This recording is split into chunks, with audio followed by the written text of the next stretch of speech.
પોતાની વાત કરી રહ્યા છે, કર્મ કરી જ રહ્યા છે ને આપણી વસ્તુ છતાં આપણે પોતાની વસ્તુ કઈ કર્મ કરતા નથી. બસ એ જ બતાવે છે. ભગવાન પોતે કેવા છે? મહાન પુણ્યાસી, અનાદિ બ્રહ્મચારી. એક 16,008 અંગે રામ પણ અનાદિ બ્રહ્મચારી નમઃ અંદર સર્વ કર્મ પુણ્યાસી. આટલું બધું કર્મ કરે, વર્ત એમાં કર્મ નહીં, સતત કર્મ કર્યા કરવું. કેમ? કારણ કે લોકોમાં એનું જે કારણ ન હોય છે, પરંતુ કર્મ કરવા માટે એનું કોઈ કારણ નથી. અનવાપ્તમ અવાપ્ત જેમ એવું કઈ નથી જે મારે પ્રાપ્ત કરવાનું બાકી રહી ગયું હોય અને એ પ્રાપ્ત કરવા કર્મ કરતો એવું કઈ નથી. એ બરાબર જ્ઞાની જો છે આપ્ત કામ. હા, સર્વ કામનાઓ પૂર્ણ થઈ ગઈ છે, અર્થાત પૂર્ણ છે. અને પૂર્ણ બનવા માટે કોઈ કર્મ કરવાનું નથી. પૂર્ણતામાંથી કોઈ કર્મ જન્મ જુદી વાત. એક કર્મ આનંદ માટે જન્મતું હોય અને બીજું કર્મ આનંદમાંથી જન્મતું હોય. આપણે એકદમ સુખ હોય આપણે ગીત ગાતા હોય તો વાત જુદી છે. પછી કીર્તનમાં આપણે કોઈ ક્યાંક ગીત ગાઓ તો નહીં ગાઓ, યાદ ના આવે, ક્યાંક ક્યાંથી થાય. સ્ટાર્ટિંગ ખબર ચલો ગીત ગાવે, પછી 5 મિનિટ આમ યાદ જ ના આવે, અંદર આમ તું ક્યાંક ક્યાંથી કાઢવું પડે ક્યાંકથી. તો નીચે એકદમ આનંદ આવે કોઈ પૂછ્યા વગર ના ગઈ તો પણ ચાલુ થાય. કેમ? કારણ કે આનંદમાંથી કામ આવે છે. એટલે આનંદમાંથી જે કાર્ય થતું હોય એવા પ્રકારનું હોય, અને આનંદ પ્રાપ્ત કરવા માટે જે કાર્ય થતું હોય જુદા પ્રકારનું હોય. અજ્ઞાની પુરુષો સુખી થવા માટે કાર્ય કરતા હોય, અજ્ઞાની પુરુષે સુખી હોવાને કારણે કાર્ય કરે છે.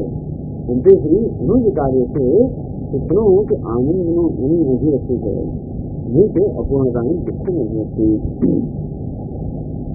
બીજી બસ આ શંકરાચાર્ય કહેવાનું હેતુ છે. એમાં કર્મની એની ચર્ચા આવે, કર્મની પાછળ પણ મુખ્ય ચર્ચા છે કે આત્મા અકર્તા છે, નિર્વિશેષ છે, કોઈ પ્રકારની વિશેષ છે, કોઈ પ્રકારની મર્યાદા મુક્ત છે. એવો તું છે. એ કોણ છે? હું તમે જ છે. નિર્વિશેષ અર્થાત કોઈ પ્રકારની વિશેષતા વગરના, કોઈ પ્રકારની મર્યાદા વગરના, કોઈ પ્રકારની ઊંચ વગરના. છતાં ઉણપ અને મર્યાદા આપણે માનતા હોઈએ એનું નામ જ અજ્ઞાન છે. અજ્ઞાન દૂર કરવાનો પ્રયત્ન કરવો જોઈએ, બીજી કશું નહીં. ઉણપ ત્યારે જ દૂર થાય ત્યારે અજ્ઞાન દૂર થાય, બીજી કોઈ વસ્તુ દૂર થવા નહીં થાય. તેથી તત્ર ઉપનિષાદ આત્મજ્ઞાન પ્રકરણે દર્શિષ્યામઃ. શંકરાચાર્ય પહેલા અધ્યાયના પ્રારંભમાં જ કહેલું કે બીજા અધ્યાયમાં પણ કે કર્મ અને જ્ઞાનનો જ્યારે જ્યારે આ પ્રકારનો ભેદ છે, વિષય ભેદ એ જ્યારે જ્યારે આવશે ત્યારે ત્યારે અમે દર્શાવે છે. જ્યારે જ્યારે તક મળે ત્યારે ત્યારે શંકરાચાર્ય બતાવે છે કે આત્મજ્ઞાનનું લક્ષણ કેવું છે અને એ અજ્ઞાન તેનું લક્ષણ કેવું છે. પણ તત્ર ઉપનિષાદ આત્મજ્ઞાન હજી પણ કહે છે જ્યારે જ્યારે પણ આત્મજ્ઞાનનું પ્રકરણ આવશે ત્યારે ફરી વાર બતાવે છે કે કેવું ભગવાન હંમેશા એક જ વસ્તુ કહે છે કે કેવું આત્મજ્ઞાની છે એ સર્વ કાળમાંથી મુક્ત છે. કોઈ પ્રકારના અહંકારમાંથી મુક્ત હોવાને કારણે કર્તૃત્વમાંથી મુક્ત છે, અને તેથી સર્વ પરમાણુ કર્મથી મુક્ત છે. ચર્ચા થોડી આડે પાટે ચડી ગઈ, આડે પાટે એટલે વળી બધા પાટા પર આવશે ગાડી આપણી. એટલે શંકરાચાર્ય પછી આગળ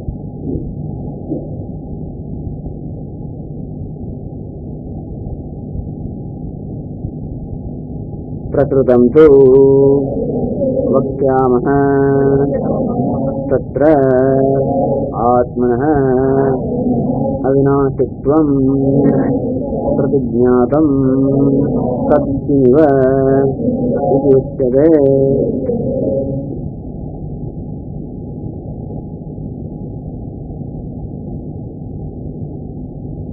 પ્રકૃતમ તો વક્ષ્યામઃ. હવે આપણી ચર્ચાનો જે વિષય છે એમાં પાછા આવશે. અને ઘણી વખત થતું હોય ભાષામાં પણ એવું થાય, પ્રવચનમાં પણ એવું થાય. એક આપણે ગમતી વસ્તુ આવે તો જરાક આપણે એની જરા વધારે વિસ્તાર કરીએ. ગાડી આડે પાડે નહીં ચડી ગઈ પછી લાંબો સમય ઊભી રહી ગઈ. અથવા તો ટૂર પર જતા હોઈએ અને પછી રસ્તામાં જે સરસ મંદિર આવ્યું તો સરસ બગીચો આવ્યો, પછી ત્યાં આગળ જઈએ પાછા કે આમ થોડું દર્શન કરે પાછા આવે રસ્તા પર. એટલે આપણી યાત્રા ચાલુ જ છે. તો યાત્રામાં વચ્ચે વચ્ચે પણ આનંદ આવવો જોઈએ. એવું નહીં કે એક નીકળ્યા સુધી ત્યાં જ જઈને પહોંચે. એટલે વચ્ચે વચ્ચે પણ જયારે જયારે સરસ એવા સુંદર દૃશ્યો આવતા હોય, એવું રસપ્રદ આવે તો ઉતરીએ એટલે જઈએ, એનો પણ આનંદ માણીએ અને વાગા જઈએ. ઘણા લોકો ભૂલી જાય તો ક્યાં ને છતાં પાછળ જ ના આવે, એ વાત જુદી છે. ઘણા લોકો તો એવી ચર્ચામાં આરા ફૂંટાઈ જાય ત્યાં શરૂ કરે ખબર જ ના આવે, ત્યાંથી શરૂ કરે જેવું થાય મુખ્ય રસ્તો જતા હોઈએ અને પછી ગાડી આપણે ચલાવો તરફ બેઠા છે, બહાર નીકળે આમ ફર્યા પછી પાછા જવાની ક્યાંથી ચાલી ગયા એ રસ્તા પર પાછા આવતા ચક્કર મારો તો ઘણા લોકોને થતું હોય. પ્રવચનની શરૂઆત કરી અને કંઈક સરસ રજૂઆત શરૂ કરી ના કરી અને ક્યાંક રિયા આવી ગયા, ફંટાઈ ગયા કે ખબર જ ના રહી શું આપણે ક્યાંથી જરૂર થવું એવું નથી થતું.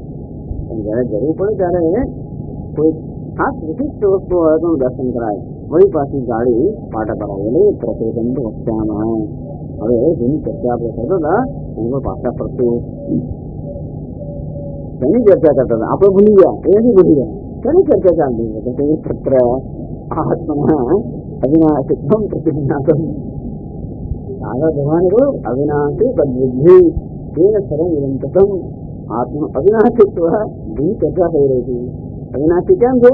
અવિક્રિય છે એટલા માટે. એટલે આત્માના અવિક્રિયની ચર્ચા થઈ રહેલી. નિજાયતે નિયતે વા કદાચિત. એની પહેલા કે નાયમ હંતી નહન્યતે, એ કંઈ હંતો નથી નાતો પણ નથી. કારણ કે અવિક્રિય આત્મા છે. એ આત્માનો અવિક્રિયત્વની ચર્ચા થઈ. તો હવે એ જ ચર્ચા ભગવાન આગળ ચલાવે છે. સત્ય એવા એ કોની જેમ છે અર્થાત તેઓ એના માટે દ્રષ્ટાંત આવે છે કે આત્મા અવિનાશી છે એ કેવી રીતે, અર્થાત કોની જેમ અવિનાશી છે એ ભગવાને દ્રષ્ટાંત સાથે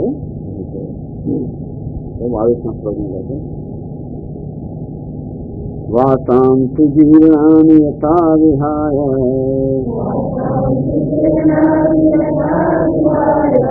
નવાનિ ગૃહ્ણાતિ નરોપરાણિ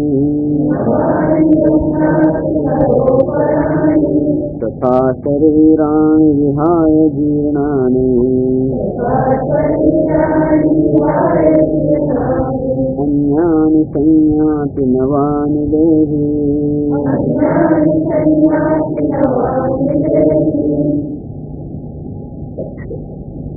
वासांसि जीर्णानि यथा विहाय यथा जीर्णानि वासांसि विहाय नवानि गृह्णाति नरोपराणि नरः अपराणि नवानि गृह्णाति. जीर्णानि वासांसि विहाय जीर्ण થયેલા વસ્ત્રો ત્યાગ કરીને નર અપરાણી નવાની ગૃહ્ણાતિ. આ મનુષ્ય અપરાણી બીજા નવા વસ્ત્ર ગ્રહણ કરે છે, અત્યંત નવા. તથા તે રીતે જીર્ણાની શરીરાની વિહાય જીર્ણ શરીરને ત્યાગ કરીને દેહી અન્યાની નવાની સંયાતિ. તે રીતે આ દેહી એટલે આત્મા નવા અન્ય વસ્ત્ર ધારણ કરે છે. આ દૃષ્ટાંત ભગવાન આપ્યું તેમાં આત્મા અવિક્રિય છે, અવિનાશી છે એ દર્શાવવાનું છે. એ શંકરાચાર્ય સમજાવે છે. વાસાંસि વસ્ત્રાણિ જીર્ણાનિ દુર્બલતાં ગતાનિ યથા લોકે વિહાય પરિત્યજ્ય નવાનિ અભિનવાનિ ગૃહ્ણાતિ ઉપાદત્તે નરઃ પુરુષઃ अपराणि अन्यानि तथा तद्वदेव शरीराणि विहाय जीर्णानि अन्यानि संयाति संगच्छति नवानि देहि. आत्मा पुरुषवत् अविक्रियः एव इत्यर्थः.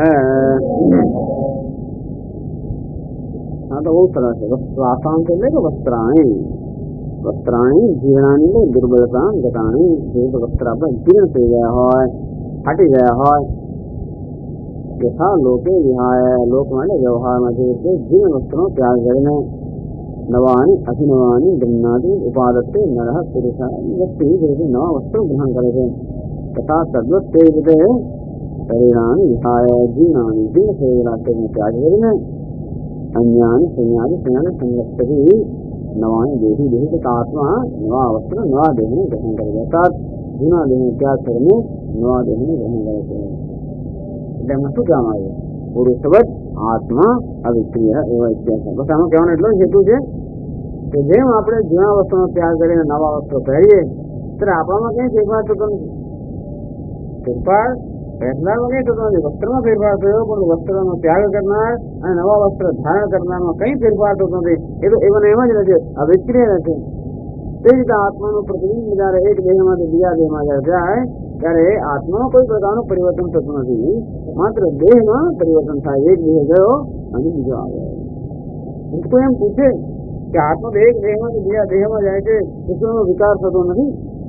જરૂર આપણે કહ્યું કે આત્મા અવિક્રિય છે, અંતેથી સ્વભાવ અવિક્રિય હોવા છતાં પણ એક દેહનો ત્યાગ કરીને બીજો દેહ જયારે ગ્રહણ કરે ત્યારે તેનો વિકાર થતો નથી. ના, જેમ મનુષ્ય એક વસ્ત્રનો ત્યાગ કરીને બીજું વસ્ત્ર ગ્રહણ કરે તો જેમ વિકાર નથી થતો, તે રીતે આત્મા પણ અવિક્રિય છે.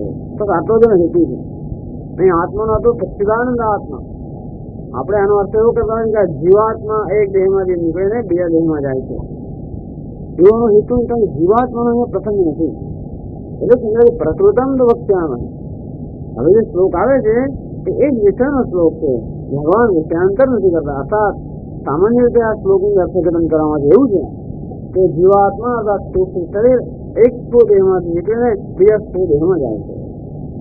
એના માટે આ શ્લોક હંમેશા ઉદ્ધૃત કરવામાં આવે, એ પણ છે બરોબર, પણ અહીં એનો એવો અર્થ નથી કરવામાં આવતો. આત્મા અવિક્રિય છે. વસ્ત્રો બદલવાથી જેમ પુરુષમાં ફેર નથી પડતો, તેમ દેહ બદલાવાથી આત્માનો કોઈ ફેર નથી પડતો. બસ એનો એટલું જ હેતુ છે. વધુ સુધી સરસ હતી આનો જુદી રીતે અર્થ કરે છે. પંડિતો હંમેશા જરા અર્થ આપતા હોય છે. તેમ કોઈ પ્રશ્ન પૂછે, ધારો કે અર્જુન ભગવાનને પૂછતો હોય, એ ભગવાન આત્મા તો અવિનાશી છે, બરોબર છે, પણ આ દેહ કેવો છે? વિનાશી છે. તો યુદ્ધ જયારે થતું હોય ત્યારે બધા દેહનો નાશ તો થવાનો જ. અને તો પછી આ ભીષ્મનો જે ભીષ્મ દ્રોણ વગેરેના દેહ છે, એ દેહ જે અત્યારે એમણે કેટલા પુણ્યકર્મો કરેલા છે, અને દેહ પણ કેવો છે? અત્યંત પવિત્ર એવા જે ભીષ્મ દ્રોણ વગેરેના દેહ છે, એમનો આ સંગ્રામમાં જયારે નાશ થશે ત્યારે તો પછી એ તો ખોટું કહેવાય ને. તેથી ભગવાન કહે છે ના, એમાં તારે ચિંતા કરવાની જરૂર નથી. એટલે કે છે કે દેહી અસાદ ભીષ્મ દ્રોણ વગેરે છે, એમના દેહ જે છે એ જીર્ણ થઈ જાય છે. સિવાય કે એના કારણે અત્યંત તપસ્યાના કારણે અને વૃદ્ધાવસ્થાને કારણે પણ. એટલે આ ભીષ્મ પિતામહ આજથી જીવન માત્ર ઉપાસના સાધના જ કર્યા કરેલી. કેટલાય એમણે અપવાસો કર્યા છે, અને કેટલાય પુરસ્કાર અને કેટલાય વ્રતો કરેલા. મહાનતા કે એમને નહોતી. એમને ધર્મનું કે ધર્મનું આચરણ હોય, ધર્મમૂર્તિમંત ધર્મ હતા. આખી જિંદગી એમાં ધર્મનું આચરણ કર્યું હોય, તપસ્યા કરી હોય, એનો દેહ કેવો કૃષ્ણ થઈ ગયો હોય. અને ભીષ્મ પિતામહ છે, દ્રોણાચાર્ય છે, એમના દેહ વયો વૃદ્ધાવસ્થાને કારણે અત્યંત તપસ્યાને કારણે કૃષ્ણ થઈ ગયા છે, જીર્ણ થઈ ગયા છે. અને હે અર્જુન, અત્યારે જો તું એનો નાશ કરશે તો એને મદદરૂપ થઈ પડશે.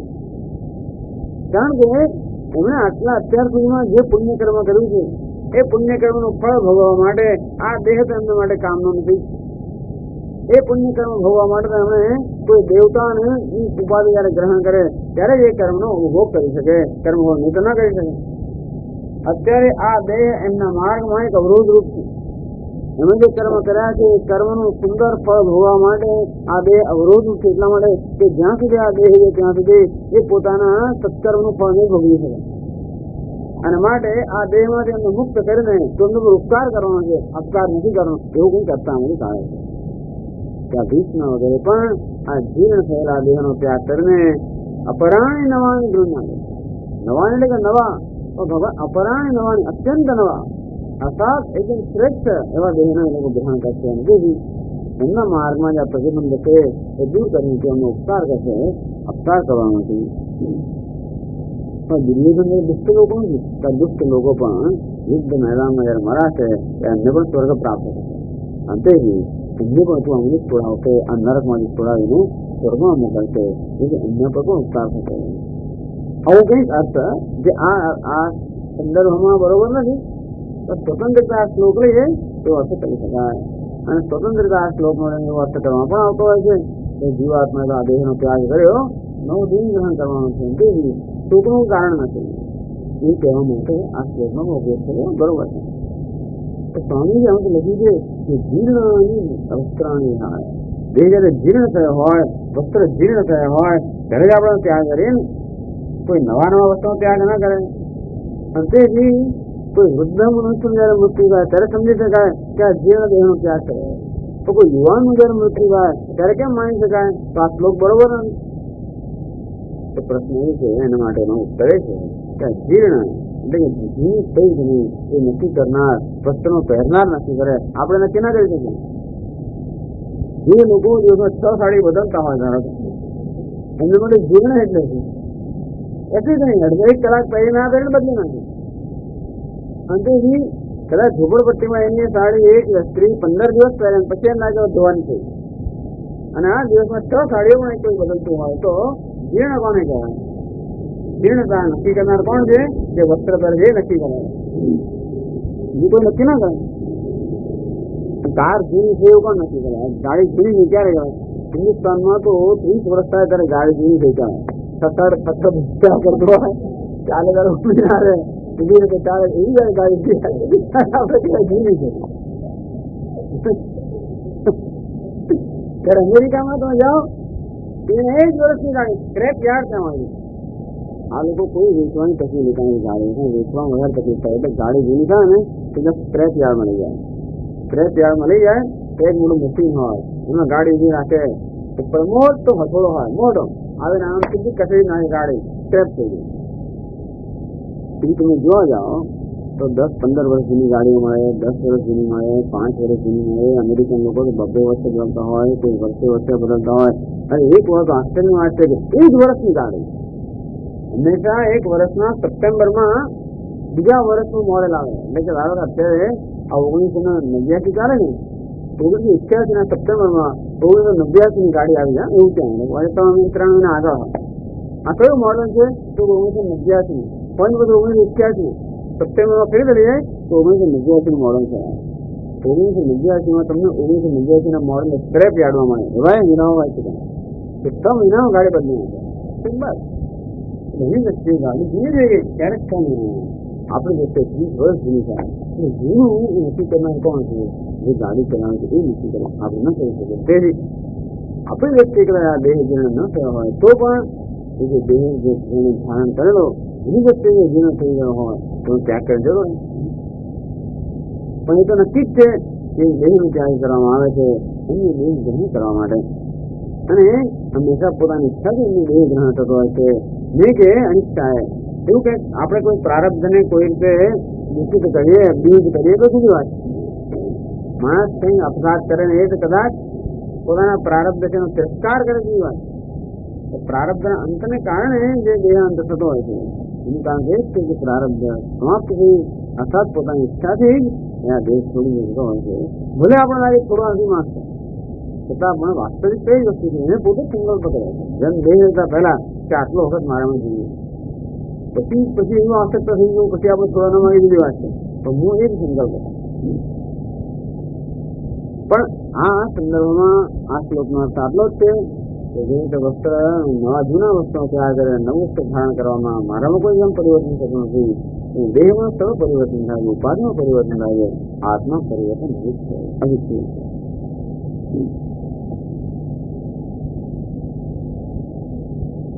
કોઈ વસ્તુ આ જગતમાં અવિચ્છેદ રહી કેમ શકે?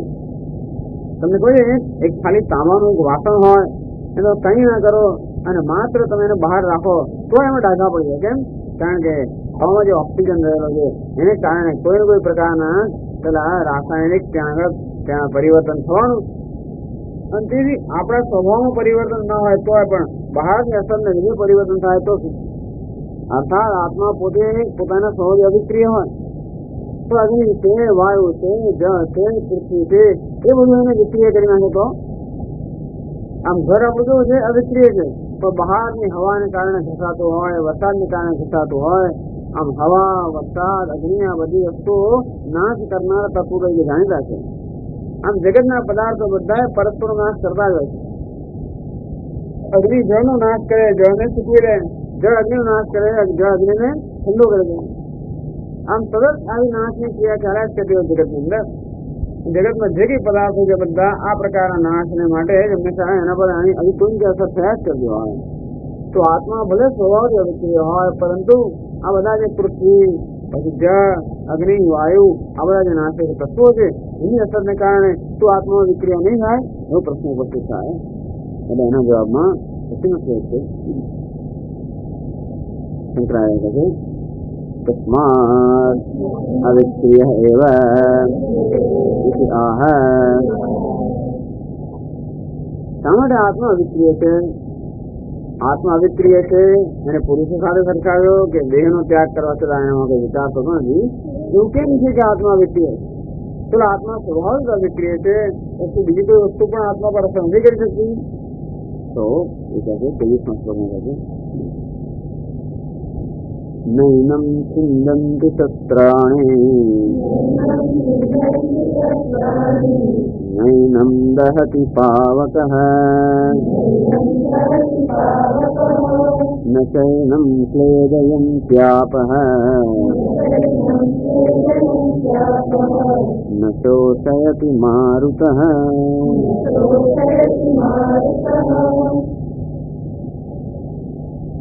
અથવા મહિપુરી તરફ એવો પ્રશ્ન કરે છે કે ભલે આત્મા અવિક્રિય હોય પણ આત્મા દેહમાં રહેલો છે અને દેહનો જયારે નાશ થાય ત્યારે તો આત્માનો નાશ ન થાય. આપણે ઘરમાં બેઠા હોઈએ, ઘર કરતા જુદા જ છે ખરા, પણ ધારો ઘર બળી જાય તો શક્ય છે કે અંદર રહેલી વ્યક્તિ પણ એની જેમ એની અસર થાય. તે રીતે આત્મા દેહમાં રહ્યો હોવાને કારણે દેહનો જયારે નાશ થાય ત્યારે તો આત્માનો નાશ થતો નથી. એવો પણ એક પ્રશ્ન છે. એના ઉત્તરમાં આ શ્લોક કહી શકાય નૈનમ છિન્નન્તિ શસ્ત્રાણિ. આત્મા છે ને શસ્ત્રો છેદી શકતા નથી. નૈનમ દહતિ પાવકઃ. આત્માને પાવક લઈ બાળી શકતો નથી. ન તૈનમ ક્લેદયન્તિ આપઃ. આપઃ એટલે જળ અને ભીંજી શકતા નથી. ન શોષયતિ મારુતઃ. મારુત એટલે પવન અને શોષી શકતો નથી. અર્થાત કોઈ પ્રકારની વિક્રિયા કોઈ આત્મામાં શક્ય નથી. શંકરાચાર્ય સમજાવે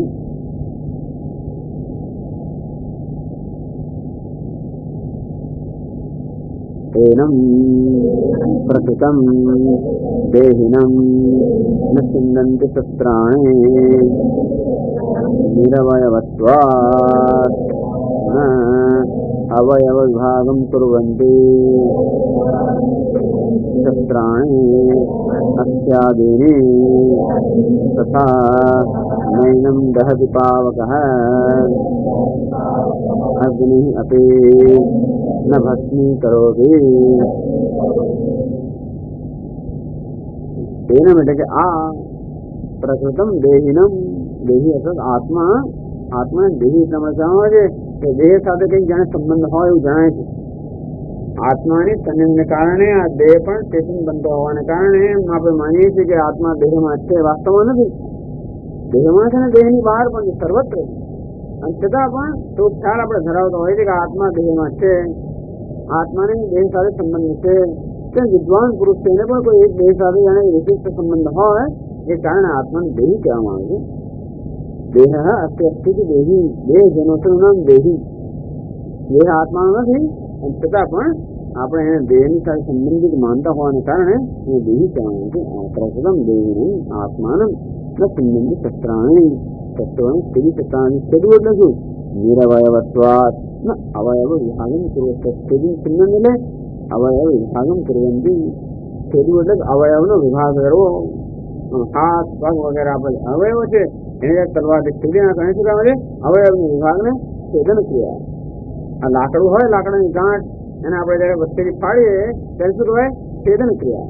લાકડું છેદાઈ ગયું, એના બે અવયવો જુદા પડી ગયા. તો જે પદાર્થ અવયવ વાળો હોય એને આપણે છેદી શકીએ, એના અવયવ જુદા કરી શકીએ. વેર હોય તો એના બે અવયવોને જુદા કરી શકીએ. આપણે ચોખાને ના કરી શકીએ. ચોખાનો કોઈ અવયવ નથી. વેર જે છે એને અવયવ છે અને માટે એને દાળ એના બે અવયવોને ભાગને જુદા પાડી શકીએ. કારણ કે બે અવયવનું બની ગયું. જરાસન અવયવો છૂટા પાડી જાય કારણ કે બે અવયવોનો બનેલો છે. અવયવ હોય જ નહીં તો છૂટા ના પાડી શકે. શસ્ત્ર ત્યારે કોઈ કરી શકે જે પદાર્થ અવયવ છે. આ શસ્ત્ર પણ આપણી તલવાર પણ હવા જળને કાંઈ ના કરી શકે. જળને છેદી શકે તો કે ના. કેમ? જળને કોઈ આકાર હોતો નથી, જળને કોઈ અવયવ હોતું નથી. માટે ગમે તેટલી તમે જળમાં તલવાર મારો તો પણ છેદાય નહીં. તલવાર વાયુને ન છેદી શકે, આકાશને ન છેદી શકે, તો આકાશથી પણ શું છે આત્મા છે એની તલવાર છેદી શકે એવો પ્રશ્ન જ નહીં. તલવાર પોતાને તો નથી છેદી શકે. બીજા ભલે બીજી એક વસ્તુ એ છે આત્માનમ ન ચિંતનથી શસ્ત્રાણી. આ શસ્ત્ર છે આત્મા પોતાને ના ખેડી શકે એમ ના કહેવાય. શસ્ત્ર એટલે તલવાર ક્યારે પોતાને ન ખેડી શકે. કોને ખેડી શકે? પોતાને એમ ને. કારણ કે આ જે આત્મા છે જે મારો આત્મા છે એ તલવારનો પણ આત્મા છે. અને તેને કારણે આ તલવારની પણ આત્મામાં કોઈ પહોંચ નથી. તલવારની અનાત્મામાં પહોંચ હોય, પોતાની અન્યમાં પહોંચ હોય તો પોતાનામાં એની પહોંચ નથી. તલવાર આત્મા ન ખેડી શકે. આ તો આત્મા કોઈ એવી પિંડ નથી, કોઈ સાવયવ પિંડ નથી કે અવયવ જુદા પાડીને આત્માને ખેડી શકે. આત્મા તો જે નિર્વય છે, નિરાકાર છે. તથા ન એનમ દહતિ પાવક અગ્નિ અપી ન ભસ્મી કરોતિ. અગ્નિ પણ આત્માને ભસ્મીભૂત ન કરી શકે. અગ્નિ કોને ભસ્મીભૂત કરી શકે? જે પિંડ હોય છે, વળી જેના અવયવ હોય છે એને જ અગ્નિ ભસ્મીભૂત કરી શકે. અગ્નિ વાયુ ના બાળી શકે, કારણ કે વાયુ ના કોઈ અવયવ નથી. কিন্তু અગ્નિ માત્ર જે પૃથ્વી છે તેવા જે સ્થૂળ તત્વો છે એને બાળી શકે. પછી આગળ જાય છે તથા ન ચૈનમ વેદયંત્યાપઃ અપાંહિ સાવયવસ્ય વસ્તુનઃ આર્દ્રીભાવકરણેન અવયવ વિશ્લેષ આપાદને સામર્થ્યમ તન્ન નિરવયવે આત્મનિ સંભવતિ. તથા સ્નેહવદ્દ્રવ્યમ સ્નેહશોષણેન નાશયતિ વાયુઃ એનમ સ્વાત્માનમ ન શોષયતિ મારુતોપી.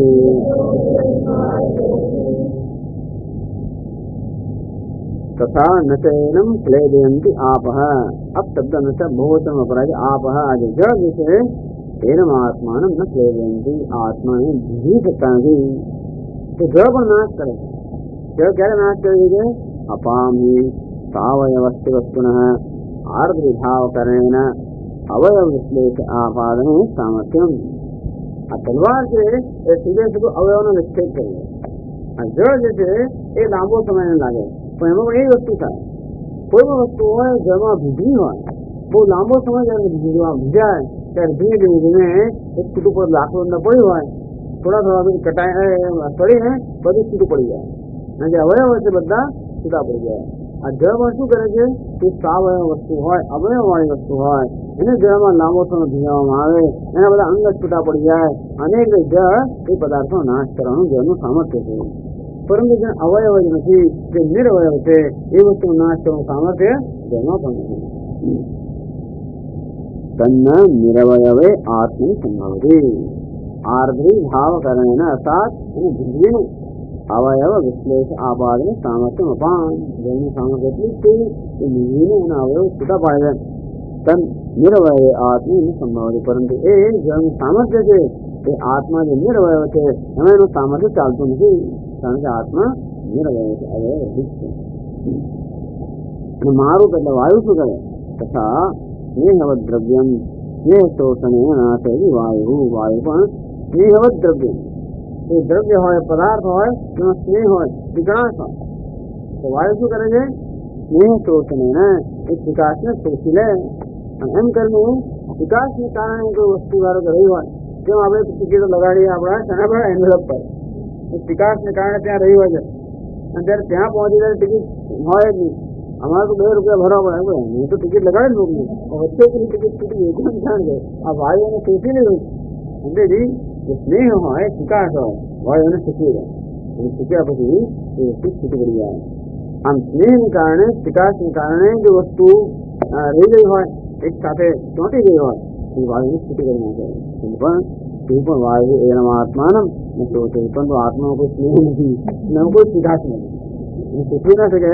આ વાયુ આત્માને શીખવી નથી કારણ કે આત્માના કોઈ એવા ગુણ નથી, એનો સ્નેહ નથી, વિકાસ નથી, કંઈ પણ નથી. એટલે વિકાસ આત્મા આમ તો સ્નેહ રૂપ છે તો વિકાસ નથી, એ ક્યાંય ચોંટી ન જાય. આત્મા કશું ચોંટે નહીં, એનો એવો સ્નેહ છે એ કોઈ દિવસ ચોંટે નહીં. મારી પાસે मारुत वायु पण आत्मा सोची न सके। કેટલા મોટા આત્મા કેવો છે અવિદ્ય છે। નીલકંઠ જે છે એ જુદા પ્રકારની સમજાવે છે। દરેક જે પંડિતો હોય વિદ્વાનો એ પોતપોતાની બુદ્ધિનો પ્રકાશ આમ આપતા હોય આ શ્લોકમાં નવો નવો અર્થ આવે। એ કહે છે એનમ શસ્ત્રાણી ન છિન્નંતી ભેદા કુર્વંતી શસ્ત્ર આત્માને નો વિભાગ ન કરી શકે। કેમ અસ્થૂલત્વાत् જે સ્થૂળ વસ્તુ હોય એને શસ્ત્ર છેદી શકે। આજે તલવાર વગેરે છે જે સ્થૂળ પદાર્થને જો લાકડાનું કઈ વસ્તુ બને સ્થૂળ હોય એને શસ્ત્ર છેદી શકે। કુહાડી લાકડાને છેદે કારણ લાકડું કેવું છે સ્થૂળ છે। આ શસ્ત્રો આત્માને છેદી શકે કારણ કે આત્મા કેવો છે અસ્થૂલ છે અસ્થૂલત્વાत्। तर्हि पार्थिव परमाणुवत पाकज रूपादि आश्रय भविष्यति। तो પછી તો બીજા ભલે સ્થૂળ ના હોય અણુ હોય પરમાણુ હોય તો પણ અગ્નિને બાળી શકે। તો ભલે આત્મા સ્થૂળ કે મોટો નથી એ શસ્ત્રો ના છેદાય તો તે આત્મા એકદમ અણુ જેવો છે અને તો પછી તો અગ્નિ તો બાળી શકે અણુને। તો કે નહીં ન દાહયતિ પાવકઃ અનણુત્વાत् આત્મા અણુ અણુ જેવો પણ નથી તો નાનકડો પણ નથી અગ્નિ પણ ન બાળી શકે। મોટો હોય તો શસ્ત્રો છેદી શકે એકદમ નાનો હોય તો શસ્ત્ર ન છેદી શકે પણ અગ્નિ જરૂર બાળી શકે। તો આત્મા એ નાનો પણ નથી અણુ પણ નથી જેથી અગ્નિ ન બાળી શકે। તો પછી કહ્યું કે ચાલો આ જ જે છે એને બીજી શકે નહીં જ ન બીજું કેમ અસ્પર્શત્વાत् આત્માને કોઈ સ્પર્શ કરી શકે નહીં। સ્પર્શ એ આત્માનો ગુણ ન હોવાને કારણે જ એને સ્પર્શ જ ન કરી શકે અને તો કઈ ના થાય।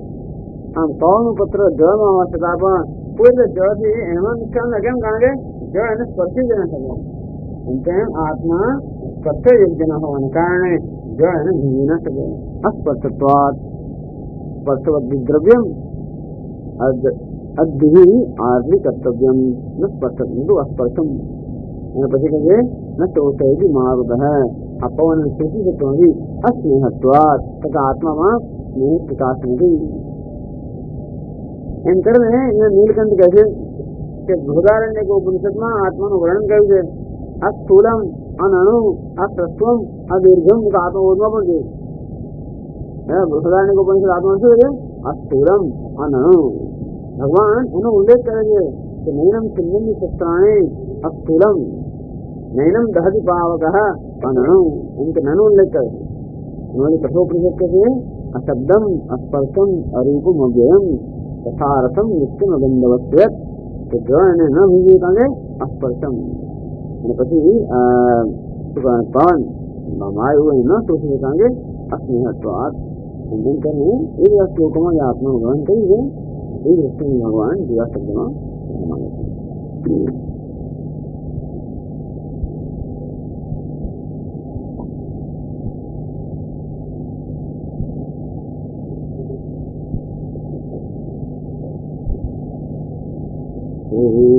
पूर्णमदः पूर्णमिदं पूर्णात् पूर्णमुदच्यते पूर्णस्य पूर्णमादाय पूर्णमेवावशिष्यते। ॐ शान्ति शान्ति शान्तिः। शङ्करं शङ्कराचार्यं केशवं बादरायणम् सूत्रभाष्यकृतौ वन्दे भगवन्तौ पुनः पुनः। ईश्वरो गुरुरात्मेति मूर्तिभेदविभागिने व्योमवद्व्याप्तदेहाय दक्षिणामूर्तये नमः।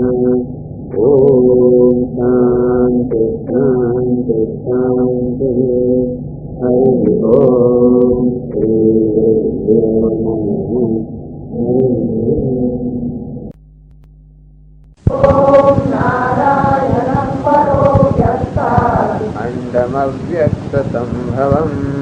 अंडमव्यक्तसंभवम् अंडस्यान्तस्त्विमे लोकाः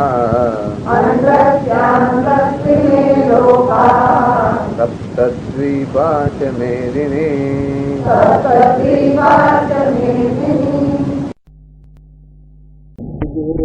यथा विहाय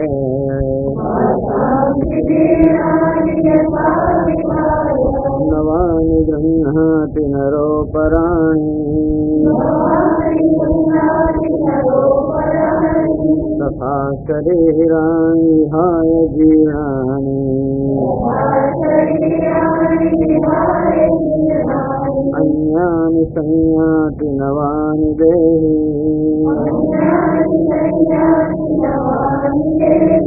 नैनं छिन्दन्ति शस्त्राणि नैनं दहति पावकः न चैनं क्लेदयन्त्यापः न शोषयति मारुतः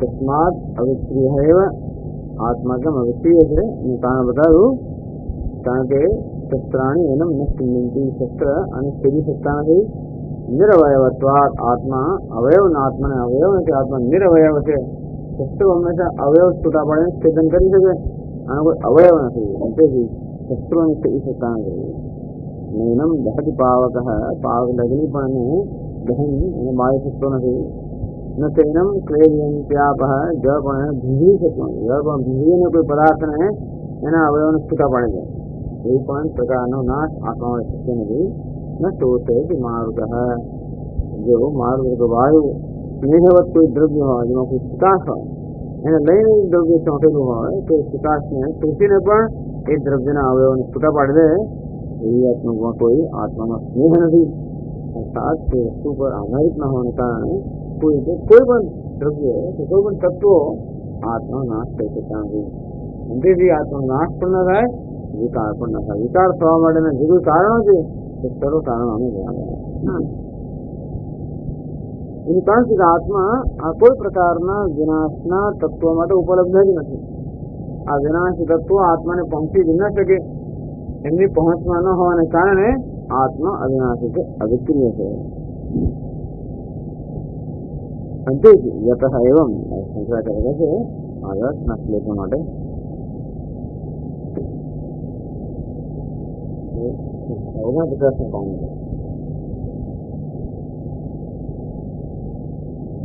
यतः एवं तस्मात् यतः એટલે કે કારણ કે આવું છે તેથી તસ્માત એટલા માટે આત્મા અસ્થેય છે આવું હોવાને કારણે કે એને શત્રુ છેદી શકતા નથી મારા આત્મા કેવો છે અસ્થેય છે કારણ કે અગ્નિને બાળી શકતો નથી મારા આત્મા અદાસ્ય છે સમજી એવું હોવાને કારણે 23મા શ્લોકમાં જે કહ્યું હોવાને કારણે આત્મા એવો છે 24મા શ્લોકમાં જે કહે છે એવો આત્મા એટલા મળે છે કારણ કે એને છેદી ન શકાય એને બાળી ન શકાય સમજી કહે છે 24મા શ્લોકમાં अच्छेद्योयमदास्योऽयम् अक्लेद्यो शोष्य एव च नित्यः सर्वगतस्थाणुः अचलोऽयं सनातनः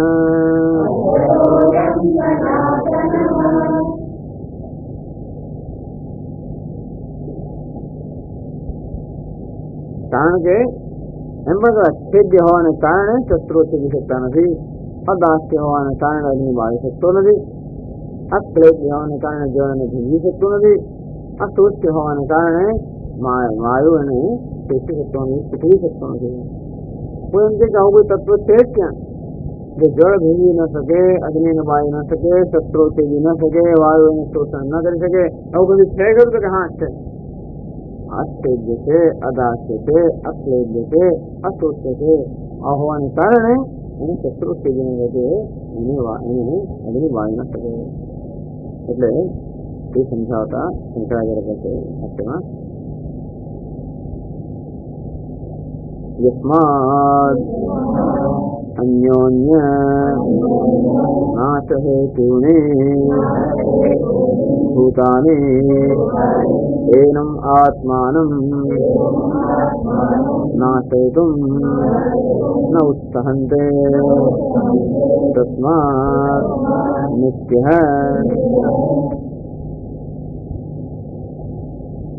यस्मात् कारणके अन्योन्य नाश हेतुनि भूतानि आ भूत એટલે पंच महाभूत आकाश वायु अग्नि जल पृथ्वी अन्योन्य नाश हेतुनि ये परस्पर નો નાશ કરતા હોય છે.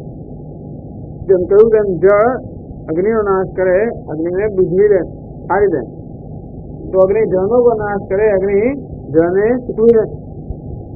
આમ પરસ્પર નાશ કરનારા આવા તત્વો છે. તો જગતમાં નાશ કરનારા જે તત્વો છે બધાનો સમાવેશ આ શ્લોકમાં પંચ મહાભૂત છે એ પણ નાશ કરતા હોય સતત. આમ પ્રલય વખતે એ પૃથ્વી જે છે એ જળમાં લીન થઈ જાય, અને જળ અગ્નિમાં લીન થઈ જાય, અને અગ્નિ વાયુમાં લીન થઈ જાય, અને વાયુ એ આકાશમાં લીન થઈ જાય. આમ આકાશ બધાને ગળી જાય હોય છે. અંતે આ બધા તત્વો છે ગળી જતા હોય છે, નાશ કરી આમ સતત સંહારની પ્રક્રિયા સતગીમાં ચાલ્યા જ કરતી. તમે જોઈએ સતત સંહારની પ્રક્રિયા ચાલે, નવું સર્જન થતું હોય સંહાર થતો હોય, આમ સતત પ્રક્રિયા ચાલે છે. આમ જોઈએ ભગવાન બહુ હિંસક છે, સતત હિંસા ચાલે. ત્યારે જોતા પેલો વાયુ સતત પેલી પહાડને ઝૂકતો જ હોય. વાયુ આમ વાવાઝોડું હોય એટલે પહાડને ધીમે ધીમે ઝૂકતો હોય, કાંકરીઓ ફરતી હોય અને પહાડો પડતા હોય. પડ્યો ના પડે ને જળ એને તાણીને લઈ જાય. એમ કરીને જળ ત્યાંનું ક્યાંય બધું એને ઠાલવે. એક દિવસ એવો આવે ધરતીમાં કે ઉથલ પાથલ થાય તો જળ ત્યાંનું ક્યાંય જતું હોય, હવે ત્યાં પહાડો બધે આમ થોડું ઉથલ પાથલો નાશની પ્રક્રિયા ચાલ્યા જ કરે છે. આ બધી પ્રક્રિયાઓની વચ્ચે પણ આત્મા જો છે અવિનાશી છે, કારણ કે પરસ્પરનો નાશ કરનારા જે તત્વો છે એ તત્વો આત્માની પાસે અન્યોન્ય નાશ હેતુની ભૂતાની શું છે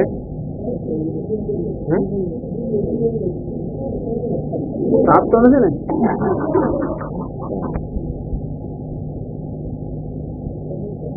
તેથી નીચેની લાઈનમાં કહે છે, ઉપરની પંક્તિમાં કહે છે આત્મા અચ્છેદ્ય છે, અદાશ્ય છે, અશ્રોત્ય છે, અક્લેદ્ય છે. એ હોવાને કારણે અચ્છેદ્ય કેમ છે? કારણ કે શસ્ત્રો છેદી શકતા નથી. અચ્છેદ્ય હોવાને કારણે શસ્ત્રો છેદી શકતા નથી. શસ્ત્રો ના છેદી શકતા હોવાને કારણે અચ્છેદ્ય છે. અચ્છેદ્ય હોવાને કારણે અદાશ્ય, અક્લેદ્ય, અશ્રોત્ય આમ કોઈ પણ રીતે આત્માનો નાશ નથી શકતો હોવાને કારણે આત્મા નાશ હેતુ ન ઉત્સહંતે તસ્માત નિત્ય. આત્મા નિત્ય છે, નિત્ય એટલે અવિનાશી.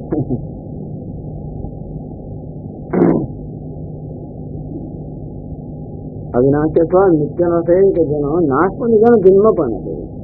આમ મધુસૂદન સરસ રીતે જુદી રીતે આ વસ્તુને જોતા હોય. એટલે આમાં ઘણા બધા આપણે આ શ્લોકમાંથી જુદી રીતે આપણે અર્થ કાઢી શકતા હોઈએ છીએ કે આત્મા કેમ કોઈ પહોંચી ન શકાય.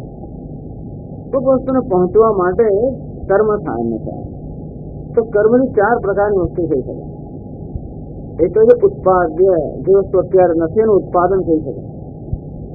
તેમ અત્યારે ઘઉં ચોખા વગેરે પાક ન હોય ખેતરમાં અને આપણે બીજ વાવીએ તો ઉત્પાદ્ય ઉત્પાદન. પછી બીજું થાય છે આપ્ય, જે વસ્તુ અત્યારે પ્રાપ્ત નથી. ધારો કે મુંબઈ કોઈ સ્થળ આપણને દેવું હોય તો પ્રાપ્ય, સ્થળમાં આપણે પહોંચીએ તો વસ્તુ પ્રાપ્ત. કર્મથી આપણે અપ્રાપ્ત વસ્તુને પ્રાપ્ત કરી શકીએ, જે ન હોય એનું ઉત્પાદન કરી શકીએ. એ સંસ્કાર્ય, તો જે અશુદ્ધ થઈ ગયું હોય એને આપણે સંસ્કૃત કરી શકીએ, શુદ્ધ કરી શકીએ. જેમ કામના લોકો હોય એને સંસ્કાર કરો થયા, શુદ્ધ દેતા. અને ચોથું છે વિકાર્ય, એક પરિસ્થિતિમાંથી બીજી પરિસ્થિતિમાં એનું પરિવર્તન. જેમ દૂધમાંથી દહીં થાય એને કહેવાય વિકાર. તો કર્મથી આ ચાર પ્રકારની પ્રક્રિયાઓ થઈ શકે. ત્યાં તો ઉત્પાદ્યમ ઉત્પાદન થઈ શકે, તો આપ્ય પહોંચી શકાય, સંસ્કાર્ય એનું સંસ્કરણ થઈ શકે, તે વિકાર્ય એમાં પરિવર્તન થઈ શકે. આમ તો કર્મથી આટલું થઈ શકે. આત્મામાં જો એક પણ વસ્તુ શક્ય હોય તો કર્મથી આત્મા પ્રાપ્ત થઈ શકે, પણ આત્મા કોઈ પણ વસ્તુ શક્ય નથી એ પણ આ શ્લોકથી બતાવે છે. એટલે ભગવાનની આત્મા કહે નિત્ય સર્વગત સ્થાણુ અચલ. નિત્ય એટલે તેનો નાશ નથી, નાશ નથી તેની ઉત્પત્તિ નથી. એટલે કેવો છે ઉત્પાદન છે. આત્મા ઉત્પાદન નથી શકે. એટલે કોઈ પણ કર્મ આત્માને પહોંચી ના શકે. જો કર્મ હોય તો કોઈ આત્મા જો કર્મ કોઈ ક્રિયાનું કર્મ બની શકે તો એની અસર આત્મા પર થઈ શકે. એટલે ઉત્પાદનની ક્રિયાનું કર્મ આત્મા થઈ શકે, કે સંસ્કારની ક્રિયાનું કર્મ આત્મા થઈ શકે, કે આપતીની ક્રિયાનું થઈ શકે, કે વિકારની ક્રિયાનું, કોઈ પણ ક્રિયાનું આત્મા કર્મ ન થઈ શકે. કારણ કે નિત્ય છે. નિત્ય હોવાને કારણે કોઈ તેની ઉત્પત્તિ ન થાય. એમ ઘડો વસ્તુ છે અનિત્ય છે, અને તે જેની ઉત્પત્તિ થાય, ઘડો જેનો નાશ થાય એ અનિત્ય છે. જે નિત્ય છે એની ઉત્પત્તિ થાય. આત્મા નિત્ય હોવાને કારણે એની ઉત્પત્તિ નથી. અને તેથી ઉત્પાદ્ય કોઈ પણ કર્મથી આત્મા ઉત્પન્ન ન થઈ શકે. અર્થાત આત્માને ઉત્પન્ન કરવાના કોઈ પ્રયત્ન સફળ ન થઈ શકે. આત્મા કેવો છે? ઉત્પાદ્ય નથી. અગત્યની વસ્તુ છે. કર્મથી આટલું થઈ શકે, અને આત્માને મેળવવા માટે, જાણવા માટે, દર્શન કરવા માટે, અનુભવવા માટે કોઈનું કોઈ કર્મ આપણે કરતા હોઈએ છીએ. કોઈ પણ કર્મની પરિમિતિમાં કે એમાં આત્મા ક્યારે આવી ના શકે, કારણ કે કર્મ ક્રિયા ગોચર નથી. પછી આત્મા કેવું છે? સર્વગત નિત્ય સર્વગત સ્થાણુ અચલ. સર્વગત એટલે સર્વત્ર ગચ્છતિ, જે સર્વવ્યાપ્ત છે. જે આત્મા સર્વત્ર વ્યાપ્ત છે. સર્વત્ર વ્યાપ્ત નો થઈ રહ્યો કે અહીં અત્યારે જ છે. સર્વત્ર વ્યાપ્ત નો થઈ રહ્યો કે દેશની કોઈ એની સીમા નથી. સર્વ દેશમાં છે. સર્વ દેશમાં જો હોય તો આ દેશમાં પણ છે, એટલે અહીં પણ છે. નિત્યનો થઈ થયો કે કાળની સીમા નથી, જેનો જન્મ નથી, મૃત્યુ નથી, કાળની સીમા નથી. સર્વ કાળ એટલે કે અત્યારે છે. સર્વ દેશમાં હોવાને કારણે અહીં છે. Here and now. એટલે હમણાં, એટલે કે કારણ કે નિત્ય છે. અને અહીં એટલે કે આ સ્થળે કારણ કે સર્વવ્યાપી છે. આત્મા સર્વગત છે. સર્વવ્યાપ્ત હોવાને કારણે એને પ્રાપ્ત કરવાનું નથી. આપણે કર્મથી જ્યાં ન હોય એવા સ્થળે પહોંચી શકીએ. એક સ્થળેથી બીજા સ્થળે આપણે કર્મથી પહોંચી શકીએ. આત્મા કોઈ પહોંચવાની વસ્તુ નથી, પ્રાપ્ત કરવાની વસ્તુ નથી. તેથી એવું કર્મ પ્રાપ્ત કરવાનું જે કર્મ હોય એ આત્મા પ્રાપ્ત નથી, કારણ કે આત્મા સર્વગત છે. જે વસ્તુ એક જ દેશમાં મર્યાદિત હોય, અન્ય દેશમાં ન હોય, એ હંમેશા પ્રાપ્ત હોય. મુંબઈ અમુક જ ટાપુમાં છે, અન્યત્ર નથી, અને તો પ્રાપ્ત છે.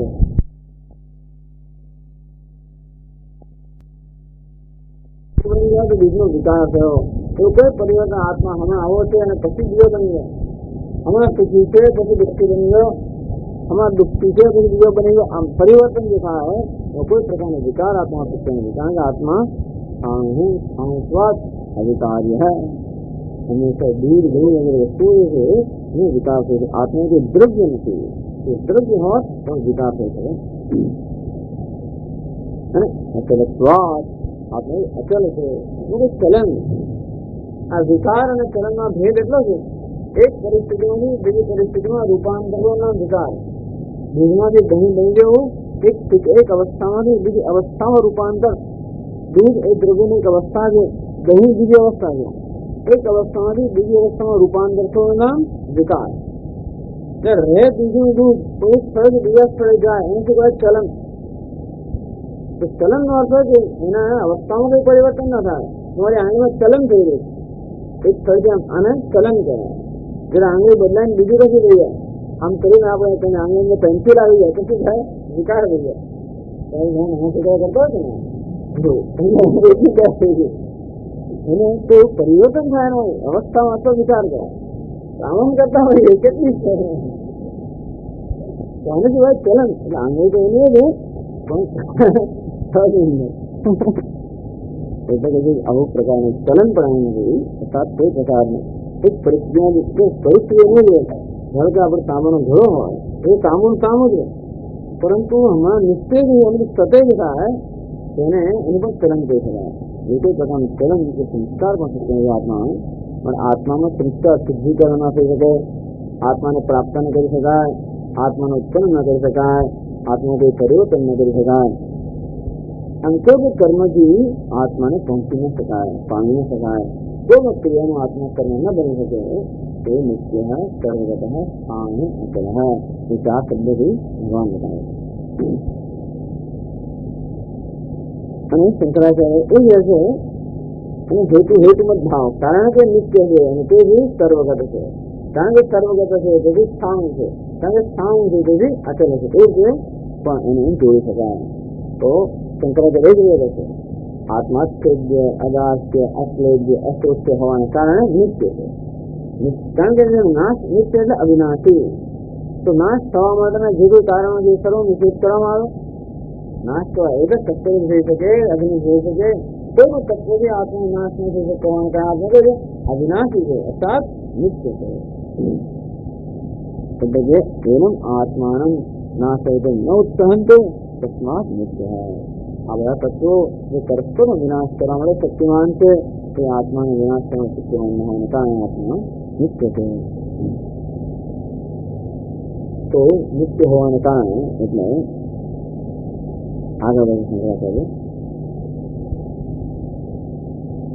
નિત્યત્વાत् સર્વગતઃ સર્વગતત્વાत् સાહુ સ્થાણુ ઇવ સ્થિરઃ ઇત્યેતદ સ્થિરત્વાत् અચલઃ અયમાત્મા અતઃ સનાતનઃ ચિરંતનઃ ન કારણાत् कुतश्चित् निष्पन्नः अभिनवः इत्यर्थः.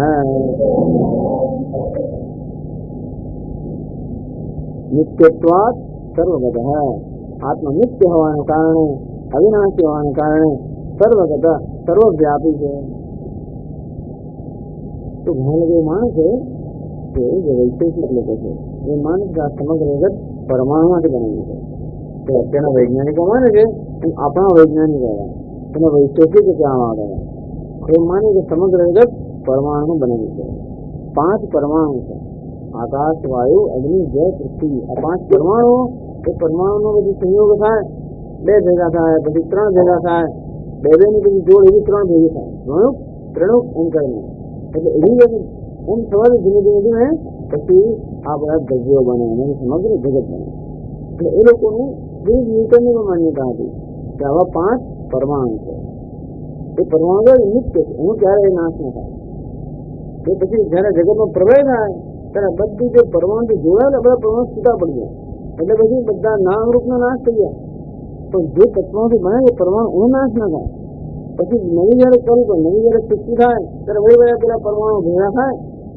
ઈશ્વર ઈચ્છા કરે તો સૃષ્ટિ સર્જન થાવ. એટલે પરમાણુ છે એ ભેગા પામે. પેલા 2 પરમાણુ ભેગા થાય અને દ્રણુક કહે. પછી દ્રણુક 3 ભેગા થાય અને ત્રણુક કહે. અને પછી ધીમે ધીમે ધીમે એટલે જોડાતા જોડાતા બધા ભેગે બને. એ એની માન્યતા છે. એ લોકો એમ માને છે કે પરમાણુ જે નિત્ય છે એને ક્યારેય નાશ થતો નથી. ન્યૂટન વગેરે પણ માનતા હતા કે એટમ જે નિત્ય છે બધા માનતા કે એવું સોલિડ એ નક્કર પદાર્થ છે ગોળ આકારનો જે જેનો આગળ નાશ ના થઈ શકે એમાંથી સમગ્ર જગત બનેલું છે.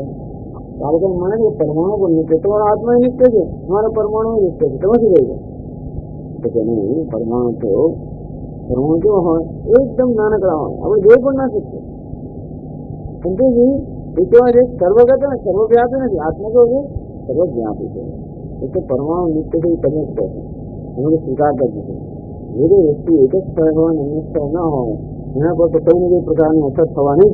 એટલે એ કોઈ વસ્તુ નિત્ય ન હોઈ શકે જે સર્વવ્યાપી ન હોય. નિત્ય તે જ હોઈ શકે જે સર્વવ્યાપી હોય. જેમ આકાશ સર્વવ્યાપી છે અને તે જે વ્યવહારિક વસ્તુ નિત્ય છે. એટલે કહે છે નિત્યત્વાત સર્વગત આત્મા નિત્ય હોવાને કારણે સર્વવ્યાપી હોવો જ જોઈએ. જો જે લોકો આત્મા નિત્ય કહેતા હોય અને છતાં પણ એમ માનતા હોય કે પ્રત્યેક દેહમાં આત્મા ભિન્ન ભિન્ન છે, એમની એ વિરોધ કરીએ. એક બાજુ આત્મા નિત્ય કહેવો કે એનું મરણ જન્મ નથી અને છતાં એમ માનવું કે દરેક શરીરનો જુદો આત્મા શક્ય જ નથી. એમ પાંચ લોકો છે જે બધા જ વેદાંત બધા દર્શનાંગ છે કે આત્મા તો અનેક છે. પાછળ જોડું જ્ઞાન કરે કે આત્મા નિત્ય છે. નિત્ય હોય અને છતાં પણ એક જ સીમામાં બંધાયેલો હોય એ નિત્ય હોય જ ના શકે. એને કંઈક આકાર હોવો જોઈએ કે દરેક દેહમાં કે ઉપાધિમાં આત્મા જુદો જુદો હોય તો કંઈક આકાર તો હોવો જોઈએ. નહીં તો એક આત્માની બીજા આત્માની જુદા પાડનારી રેખા છે, આ દેહ છે તો એવો આકારનો આત્મા હોય છે તો નિત્ય કેમ હોય છે? જે આકાર હોય ને અવયવ હોવાના જ, અવયવ હોય પણ નાશ થવાનો જ. તેથી આત્મા ત્યારે જ નિત્ય હોઈ શકે જયારે એનો કોઈ આકાર ન હોય. આકાર ત્યારે જ ના હોય જયારે એ સર્વવ્યાપી હોય. કોઈ જગ્યાએ હોય ને બીજી જગ્યાએ ન હોય તો એનો આકાર હોય. ભલે હિમાલય ગમે તેટલો મોટો હોય, 1500 માઇલ મોટી ભલે ને મોટી હિમાલયની આખો રેન્જ હોય, એમ છતાંય પણ એક જ સ્થળે હોવાને કારણે કંઈક આશા તો હોવાની. આત્મનિષ્ઠ તેથી સર્વગતઃ સર્વજ્ઞાની હોવો જ જોઈએ. તેથી નિત્યત્વાત સર્વગતઃ. ભલે આત્મા સર્વગત હોય, સર્વવ્યાપી હોય, આકાશ પણ સર્વવ્યાપી છે, સર્વવ્યાપી હોય તો શું જોઈએ? તો પણ એનામાં કોઈ કોઈ પ્રકારનું પરિવર્તન આવે, પ્રલયમાં ના હોય, વળી પછી જન્મે, તો આત્મા એવો છે. તો આત્મામાં કઈ પ્રકારની વિક્રિયા થાય છે? તો સર્વગતત્વાત સાંભળો જેવી કામ બરોબર ખોળાયેલો હોય, કોઈ હલનચલન ન હોય, સ્થિર હોય, તો એટલે આત્મા કેવો છે? સ્થિર છે. એટલે કે અધિકારી છે, તે પ્રકારનો વિચાર આપણે એટલે વેદાંત આત્મા છે વિભુ વિભૂત સર્વવ્યાપી અને નિત્ય અને અધિકારી. પછી કહ્યું સ્થિરત્વાત અચલ. અચલ એટલે જેમાં કોઈ પ્રકારનું ચલન નથી, જેમાં કોઈ પ્રકારનું પરિવર્તન નથી. અચલ અત સનાતન. એટલે કહીને કોઈ પ્રકારનો સંસ્કાર ન થાય, કોઈ પ્રકારનો વિચાર ન થઈ શકે, તે કારણે સનાતન ચિરંતન. ચિરંતન એટલે સર્વદા એક રૂપ. આત્મા હંમેશા એવો ને એવો છે. જે પહેલા હતો એવો જ અત્યારે છે, જે અત્યારે છે કોઈ હંમેશા હશે. આ એક જ વસ્તુ એવી છે જેનો આપણે કહી શકીએ જગતની કોઈ વસ્તુ નથી જે પહેલા હતી એ અત્યારે હોય, અત્યારે છે જે હંમેશા રહેશે, એ કોઈ વસ્તુ નથી. અરે ક્ષણે પ્રત્યેક વસ્તુ બદલાયા કરતી હોય. આપણને એ ફેરફારની નોંધ આપણે લઈ શકીએ કે ના લઈ શકીએ બીજી વાત છે, પણ સતત પરિવર્તન થયા કરતો હોય. આત્મા એ જેવી છે એમાં કોઈ પ્રકારનો ફેરફાર નથી. જે પહેલા હતી એવી અત્યારે છે, અત્યારે એવી હંમેશા છે. અર્થાત કામની મર્યાદા નિકાળશે. સનાતન ચિરંતન.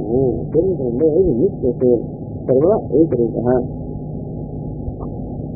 કારણાત કુતશ્ચિત નિષ્પન્ન. હા, એવું કંઈ હોય કે આત્મા કશાકનો જન્મ્યો હોય તો પછી કારણમાં જ્યાં ફેરફાર થાય તો કાર્યમાં ફેરફાર થાય. આત્મા કશાનું જન્મ્યો નથી, તે વસ્તુનું પરિણામ ન હોવાને કારણે કારણાત કુતશ્ચિત નિષ્પન્ન. નિદર કારણાતા કારણાત નાશ સંભવા. ઉત્પત્તિ કારણ નાશ થાય તો કાર્ય જન્મે, જેમ બીજો નાશ થાય તો પછી અંકુર જન્મે, માટીનો નાશ થાય તો ભોગ જન્મે, અને જો પૂર્વની અવસ્થાનો નાશ થાય નવી અવસ્થાનો પ્રારંભ થાય. આત્મા કશાક જન્મ હોય અથવા આત્મા કશાકને જન્મ આપી શકવાનું હોય તેને કઈ પરિવર્તન થવાનું તો તેની કારણાત અહીં હંમેશા નવો ને નવો જ છે. એવો ફ્રેશ પૂરા એ બનાવવા હંમેશા એવો ને એવો એ એક ચમત્કાર એટલે કહે ને રૂપમવર્ણમ પશ્ચતે રૂપમવર્ણમ.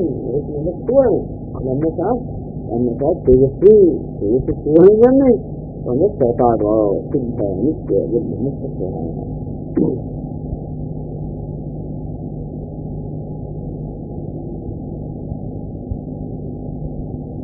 મહાત્મા નિયમ છે તો કોઈ વસ્તુ બીજાનો નાશ ત્યારે કરી શકે જ્યારે પોતાની ધીમે. તલવાર પણ એને છેદી શકે જે તલવારથી દૂર હોય, અગ્નિ પણ એને બાળી શકે જે અગ્નિની ધીમે. તલવારની અંદર જ જે વસ્તુ એવી હોય એને તલવાર ના બાળ કાપી શકે. લોખંડ જે છે જેવું તલવાર એ લોખંડ તલવાર ના તોડી શકે કોઈ રીતે. તલવાર અન્ય કોઈ પદાર્થ એને તલવાર છેદી શકે. આત્મા બધાની અંદર રહેલો છે. यह प्रतिज्ञां तिष्ठन् प्रतिज्ञान्तरः ये अप्ति तिष्ठन् अभ्यः अद्यः अन्तरः ये तेजसि तिष्ठन् तेजसः अन्तरः ये वायौ तिष्ठन् वायौ अन्तरः. આ તો પૃથ્વીની અંદર રહેલો છે અને પૃથ્વીને સત્તાની સ્ફૂર્તિ પ્રદાન કરે છે. એ જળની અંદર રહેલો છે અને જળને જળત્વ પ્રદાન કરે. રસોહમસ્તિ કૌંતેય પ્રભાસની સચી સૂર્યો. ભગવાન કહે છે કે જળની અંદર હું રસ છું, એ રસ સ્વરૂપ હું, એની અંદર જળ બધું જળનો હું આધાર છું. આમ જળનો હું રસ રૂપે બેઠેલો છું. સૂર્ય ચંદ્રમાં હું તેજ રૂપે બેઠેલો છું. આકાશમાં હું શબ્દ રૂપે બેઠેલો છું. જેમાંથી આકાશ બનેલું છે તે જ હું છું, જેમાંથી જળ બન્યું તે જ હું છું. અને તે ધો જે માટીનો ક્યારે નાશ ન કરી શકે, તલવાર જેમ લોખંડનો નાશ ન કરી શકે, તેમ જગતનો કોઈ પદાર્થ આત્માનો નાશ ન કરે. કારણ કે આત્મા જ એ સર્વમાં અંદર બેઠેલો એનું તત્વ, એનું જ નિયામક, એનો સત્તા સ્ફૂર્તિ પ્રદાન આપે. उनके ही तत्प्रेरक तदंतर्यामी દરેકનો પ્રેરક છે. જેઓને પ્રેરક જ આત્મા છે તે પોતાના પ્રેરકનો પોતાની સત્તા પ્રદાન કરનાર અને જયને ભૂલી શકે. જયની ભૂલવાની શક્તિ જેને કારણે તે તો આત્મા છે. આત્માને કારણે જળમાં ભૂલવાની શક્તિ હોય તે ભૂલવાની શક્તિને જળ કેમ ભૂલી શકે? જેને કારણે અગ્નિમાં દહન શક્તિ છે, જેને કારણે અગ્નિ બાળી શકે છે. એ તેનો પરિષદની કથામાં આવે છે. જયારે આ દેવતાઓની સમક્ષ પેલા યક્ષ જયારે ઉપસ્થિત થયા, દેવતાઓ તો અસુરો સામે યુદ્ધમાં જીતી ગયા અને ખૂબ એ લોકોને ગર્વ થયો કે આહા અમારી શક્તિ કરીને જીતી ગયા, અમારો આ મહિમા છે. અને જયારે ખૂબ બધા પોતાની બળાઈ હાંકતા હતા ત્યારે તેની સામે એ રૂપ ઉપસ્થિત થયું યક્ષ, અત્યંત સુંદર. અને એની રૂપ દેવતાઓ અત્યંત મુગ્ધ છે. અરે હું જોઈ રહી છું, આ કોણ છે? તો કોઈ એની પાસે જવાની હિંમત ચાલે જ નહીં. એટલે પછી અગ્નિ દેવતા જાત વેદ તમે જરા જાઓ પૂછ્યો ત્યાં કોણ છે? અગ્નિ બિચારા આમ ગયા તો ખરા, જેવા એની પાસે ગયા એમાં પહેરવામાં આવે પછી અગ્નિ એવું બોલી જ ના શકે. એટલે અગ્નિને પછી પૂછ્યો કોણ છે તમે? જાત વેરા છું. અગ્નિ છું, જાત વેરા છું. શું તમારી શક્તિ? તો હું તો ત્રણેય લગ્ન બાળી નાખું. ત્રણ સાંકો ન બાળી શકે. તો અગ્નિ બાળવાની શક્તિ જેને કારણે એ કહે છે અગ્નિ બાળવાની, અગ્નિ પોતાના એટલે અગ્નિ બાળવાની શક્તિને ના બાળી શકે. વાયુ દેગમાં ત્રણેય લોક અને આખી પૃથ્વીને ત્રણેય લોકને ત્યાં ક્યાં ઉડાડી મૂકે તો ત્યાં ત્યાં ઉડાડે છે. તો વાયુને ઉડાડવાની શક્તિ જેને કારણે છે એ શક્તિને ક્યાંથી વાયુ ઉડાડી શકે? આમ જેને કારણે અગ્નિ બાળે છે એનું નામ જ આત્મા. જેને કારણે આ જળ ભીગત એનું નામ આત્મા. જેને કારણે આ શસ્ત્ર છેદન કરે એનું નામ આત્મા. જેને કારણે વાયુ શોષે છે એનું નામ આત્મા. અને તેથી આત્મા તો અક્ષેદ્ય અદાસ્ય અશ્લેદ્ય અશોષ્ય. એટલે તે બધા આત્માનો આત્મા છે. કારણ કે જેને કારણે વસ્તુનો નાશ કરવાની શક્તિ છે તે જ આત્મા છે, તે આત્માનું કારણ છે. એટલે સુંદર રીતે ઉપનિષદમાં યસ પૃથ્વીજ્ઞાન તિષ્ઠન પૃથ્વીજ્ઞા અંતર. જે પૃથ્વીમાં રહીને પૃથ્વીમાં અંદર રહીને પૃથ્વીનું પણ નિયમન કરે છે, પૃથ્વીનો આધાર આવે છે. ગામા વિસ્તૃત ભૂતાની ભાયાની અસંગતા. પૃથ્વીમાં અંતર પ્રવેશ ને મારી શક્તિથી અસમગ્ર રીતે ધારણ કરે છે. ધારણ કરવું એટલે હરકી રસી જામ ઉભો નથી, આમ ગોળ એવું નથી. ધારણ કરવા છે માટી ધારણ કરે છે. તે ભગવાન સમગ્ર જગતને ધારણ કરે છે. येन सूर्य तपति तेजसा सिद्ध. तपति सूर्य જેના તેજને કારણે આ સૂર્ય પણ તપ્ત થાય છે, સૂર્ય તપી રહે છે. એવો સર્વનો આત્મા છે. આત્માને તો એવું નહીં કે અંદર કોઈ બેઠેલું છે, એ સર્વનો આત્મા છે. પંચ મહાભૂતોને જગત જે કંઈ છે એ સર્વનો આત્મા છે, સર્વનું સત્ય છે. એવો આત્મા હું છું, એ તો બીજો નથી. આપ તો કોની વાત હું કેવું છે એનું ભગવાન આપણે પરિચય આપે છે. અર્જુન તું કોણ છે? તો માને કે આ માત્ર શરીરમાં બેઠેલો છે તો નહીં. જે પૃથ્વીને બેસીને પૃથ્વીનું નિયમન કરે છે, જળમાં રહીને જળનું નિયમન કરે છે, એવો તું છે. તું પૃથ્વીમાં, જળમાં, તેજમાં અને વાયુમાં સર્વમાં રહીને સર્વ નિયંત્રણ કરનાર છે, સર્વ સત્તા સ્ફૂર્તિ પ્રદાન કરનાર છે. એવું નિત્ય સર્વવ્યાપી પેલા હા સનાતન એ તું જ અર્જુન. અયમ આત્મા એમ તો કે એટલે અયમ શબ્દ આ વાપરે છે. આ એટલે કારણ કે અત્યંત પ્રત્યક્ષ છે, સતત જે અનુભવ થઈ રહ્યો છે હું એ વાસ્તવમાં આવે છે, નિત્ય છે, સર્વગતમ છે.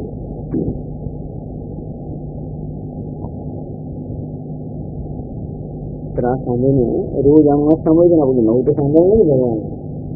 નવું તમે શું કહ્યું ભગવાન? આગળ કહી ગયા અને પછી કહી ગયા. ન જાય તે મૃત વાત એ વખતે પણ કહ્યું સાતનો જન્મ નથી, મૃત્યુ નથી.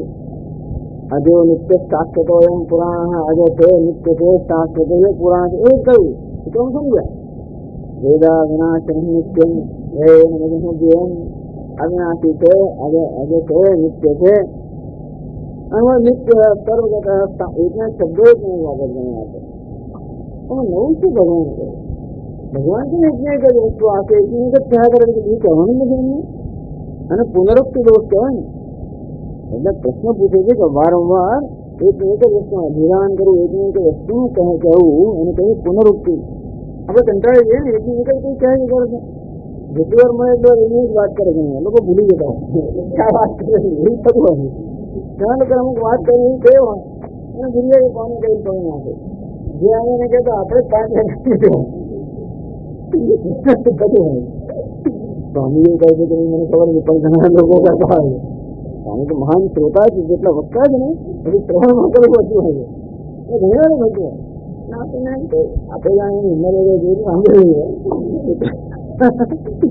तो भगवान तो जो अपेक्षा ना रखे भगवान तो एक हाइड्रेट गुरु बने हमको जो अपेक्षा यही ना रखेगी ये वस्तु दोहराया करते लेकिन प्रश्न पूछो भगवान एक वस्तु दोहराया करते हैं ये शंकराचार्य है हमने बचाव करते हमें कहते हैं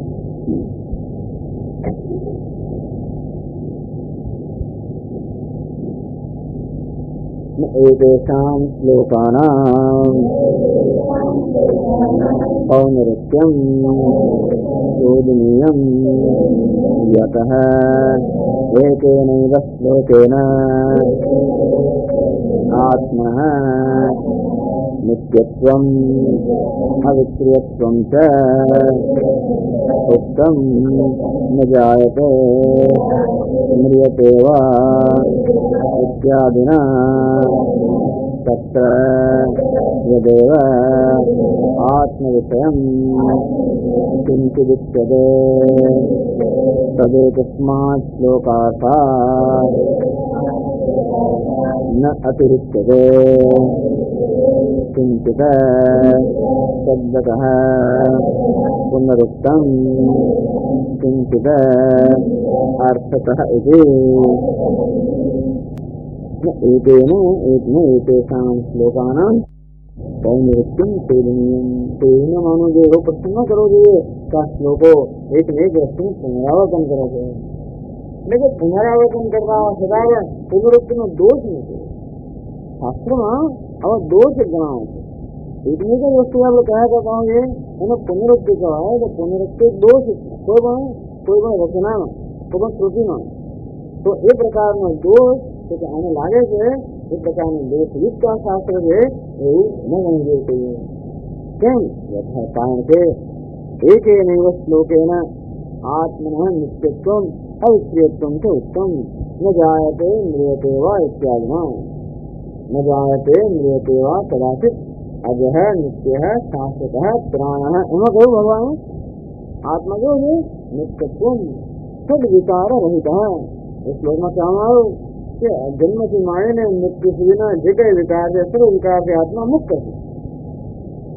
आत्मा को ये अधिकारी से आत्मा को ये नित्य है अविनाशी से हम इस श्लोक में क्या मानो का आत्मा नित्य से अविक्रिय से न जायते म्रियते वा इत्यादि ना एक श्लोक है ना एक श्लोक की आत्मा नित्यत्व अविक्रियत्व भगवान कह दीजिए तत्र वही बात बीजा श्लोक में पढ़े वेदा विनाशनम नित्यम एनम अजम अव्ययम नित्यम अविनाशनम अवैते तत्र यदेव आत्मविषयं किंचिदुच्यते तस्मात् श्लोकार्थात् न अतिरिच्यते अंते ही आत्माના વિષયમાં જે બી કહેવામાં આવે છે આ શ્લોકમાં જે કહ્યું છે એને વધીને કહેવાનું નથી ભગવાન ગમે તેટલા શ્લોકમાં ગમે તેટલો ઉપદેશ આપે અને છતાં પણ આ એક શ્લોકમાં જે કહ્યું ન જાયતે म्रियते वा कदाचित् એનાથી વધીને કંઈ કહેવાનું નથી ભલે કર્મની અકર્મની ગમે તે શ્લોક છે તો લાભ દે છેવટે તો આવી આવીને આ વસ્તુ આવવાની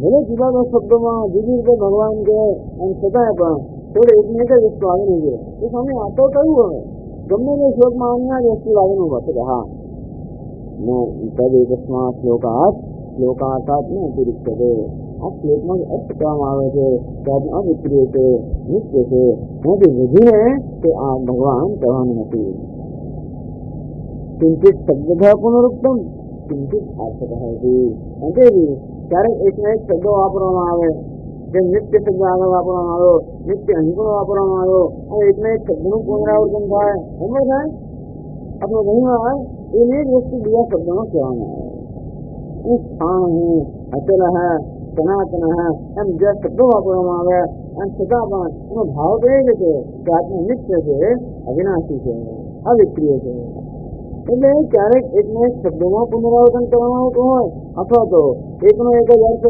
બીજા શબ્દોમાં કહેવામાં આવતો હોય એમ અર્થનું પુનરાવર્તન કરવામાં આવતું. આવું થાય જ ભગવાન શંકરાચાર્યમાં કહે છે કે આવું થઈ રહ્યું છે, કારણ કે એક શ્લોકમાં જે કહેવામાં આવ્યું એથી વધીને કઈ બીજું આગળ કહેવાનું નથી. એ જો હોય તો સાંભળે વારંવાર કયા કરવામાં આવે. એકની એક જ વસ્તુ ભગવાન શા માટે એનું પુનરુચ્ચારણ કરતા હશે તો શંકરાચાર્ય સમજાવે છે.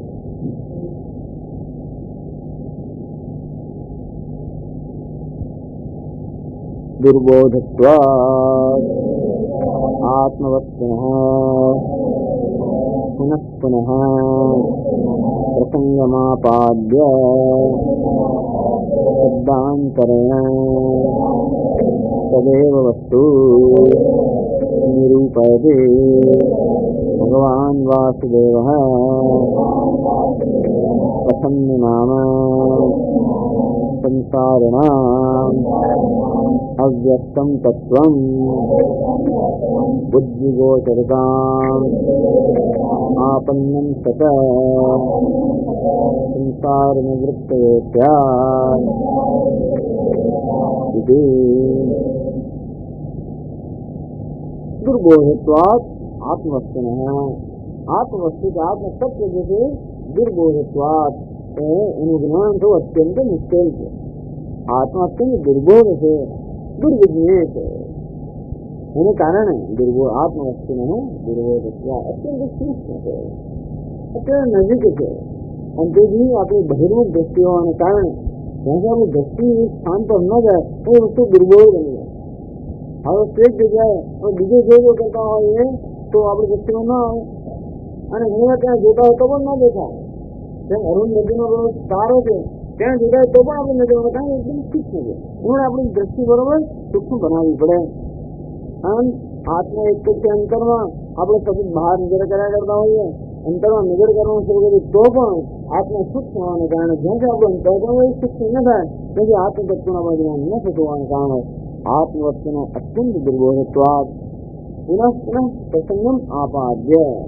અને જ્યારે જ્યારે ભગવાનનો પ્રસંગ મળે છે, જયારે પણ મોકો મળે ત્યારે એ પ્રસંગ એટલે કે મોકો જયારે પણ મોકો મળે ઘણા એવું થતું હોય છે જે શબ્દ કહેવાની હોય તો જરાક મોકો મળે તરત તો હતો રાહત જોતા હોય તો જરાક મોકો મળ્યો અને બંને વસ્તુમાં તો સંભળાવવાનો તો પણ આપણે મોકો મળે સેવા જ કરતા હોઈએ. એને કંઈક શીખવાનું તો પણ એ જેટલું આપણે દીકરાને કહેતા હોય બાળકને કંઈક શીખવાનું હોય અને જરા પ્રસંગ હજી મેં કહ્યું છું ને બેટા જો આમ થાય એને કહ્યું કે આમ કરતા આમ થાય એક વસ્તુ આપણે શીખવાડવાની હોય કે જે સ્કૂલમાં જાય તો સારું અને રસોઈ સાથ ખરો તો એક આપણે કહેવું હોય તો જેટલી વાર પછી કોઈ આપણે એવો પ્રસંગ આવે કે જે આજે આપણને તો કેવું છે એને કેવું આવડે છે વાંચતા એને કેવું બોલતા આવડે છે એટલે કેવું ખરેખર બોલી એમ કહી કહીને આપણે પેલાને કહીએ કે જો આમાં વાંચવું જોઈએ અભ્યાસ કરવો જોઈએ. આમ જેટલા પ્રસંગ આવે એટલી વાર આપણે અમને ત્યાં બતાવવા જ રહીએ ને તો અહીં પણ ભગવાન જ્યારે પણ મોકો મળે કે પ્રસંગ આવે ત્યારે ત્યારે સતત અર્જુનો કહ્યા કરતો કે આત્મા નિત્ય છે, સર્વગતા છે, અવિનાશી છે, અધિકારી છે. તો એ વસ્તુને સતાવી રહે જે વસ્તુ અર્જુનના મનમાં શોક ઉત્પન્ન કરી રહી છે એક જ વસ્તુ કે આત્મા વિનાશી છે. હંતા અહમ, હું તો આ આત્માનો હનન કરતા છું, મારાથી આટલા લોકો હણાશે, આટલા આત્માનો મારાથી વિનાશ થશે એવું અર્જુન થાય છે. એ કારણે એના મનમાં શોક છે. અને તો જેને શોક દૂર કરવો એ અગત્ય નથી. શોક ક્યારે દૂર થાય એટલે આત્માનું યથાર્થ જ્ઞાન થાય. અને તો આત્માનું યથાર્થ જ્ઞાન કરવું એ ભગવાનનો એક માત્ર ઉદ્દેશ છે. અને જયારે જયારે પણ પ્રસંગ આવે ત્યારે ત્યારે એ જ વસ્તુ ભગવાન ફરી ફરીને હવે એના એક શબ્દમાં કે બીજા શબ્દમાં બતાવે છે. પુનઃ પુનઃ પ્રસંગ આપાદ્ય વારંવાર એનો એક પ્રસંગ એ પાછો ઉભો કરીને શબ્દાંતરણ ઘણી વાર પ્રસંગ ના હોય તો પ્રસંગ ઉભો પણ કરી આપે એવું થતું હોય.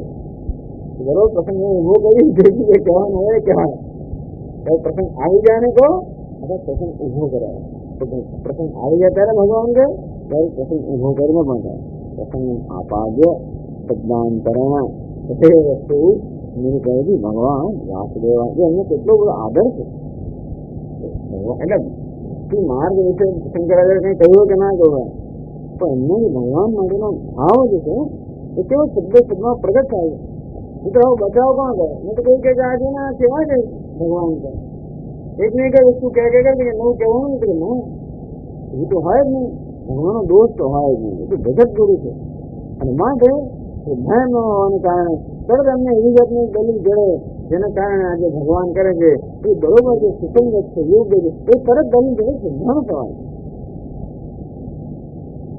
હા તો એક બહુ લાંબી કથા સ્વામીજી આપણા પુરાણો બધું એ લખ્યું છે. અગસ્ત્ય ઋષિ તો દરિયો પી જાય આવું તો કઈ હોતું હશે. આ પુરાણમાં જાય તો બધું સિમ્બોલિક છે, એમાં ખાલી એવું પણ છે કે ના પી જાય એટલી સામે અગસ્ત્ય ઋષિ દરિયો પી જાય તો સાંભળ્યું કોઈ દિવસ કોઈ ના દરિયો કે માણસ દરિયો ના પીવાય. તમે માનતો અગસ્ત્ય માણસ આમ પેટમાં પીવાની ઘણી પદ્ધતિ હોય ને, ખાલી પેટમાં પી જવું. આપણે શંકરાચાર્ય એમના કમંડલોમાં આખે નર્મદા નદી એ કમંડલોમાં આવે એવું તો કેમ બને બીજું અગસ્ત્ય દરિયો પી જાય એ તો એકે ના બને કહે. હા જેમ પાણી પીએ છે એમ અગસ્ત્ય ઋષિ પાણી પી જાય તો જુદી વાત છે, પણ દરિયો પીવાની એવી બધી પદ્ધતિ હોય ને એ કહે એ પાણી સમજ ઉત્પન્ન થયું. પાણી પણ કાર્ય છે ને એનું કારણ શું છે? અગ્નિ તત્વ તો કારણ છે ને, કાર્ય છે. તો કાર્ય જયારે કાળમાં મળી જાય ત્યારે શોષણ થઈ જાય ને. જે પ્રક્રિયાથી જળનું સર્જન થયું એની વિરુદ્ધ પ્રક્રિયાથી જળનું જયારે કાળની અંદર જળ લઈ લે ત્યારે શોષાઈ જાય.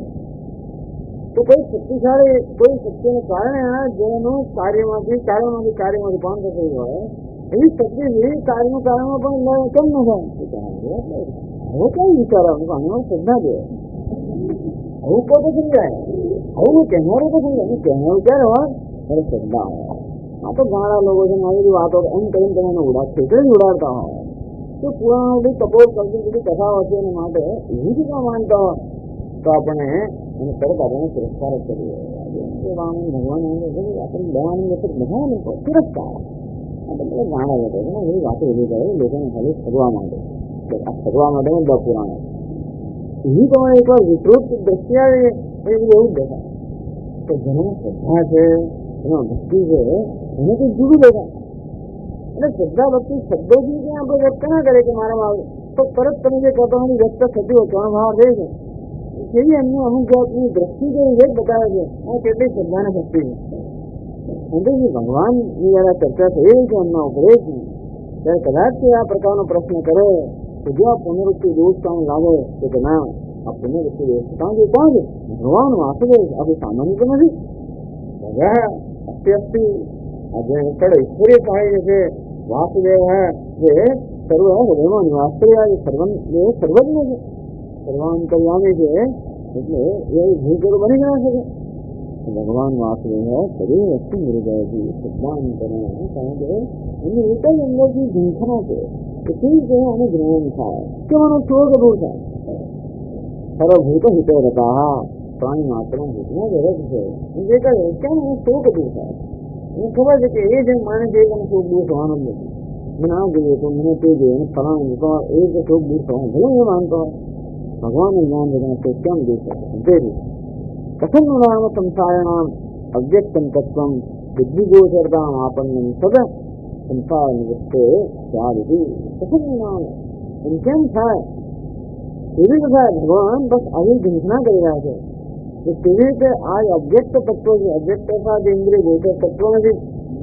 અંતેથી સામાન્ય રીતે જેમ પ્રયોગશાળામાં બીજા બધી વસ્તુઓનો આપણે પ્રયોગશાળામાં નિર્દેશ કરી શકીએ તે આત્મતત્વ પ્રયોગશાળામાં બતાવી શકાય એમ બધાને અંતેથી જ્ઞાન બતાવવાનું તો બુદ્ધિમાં એને બતાવવાનું છે.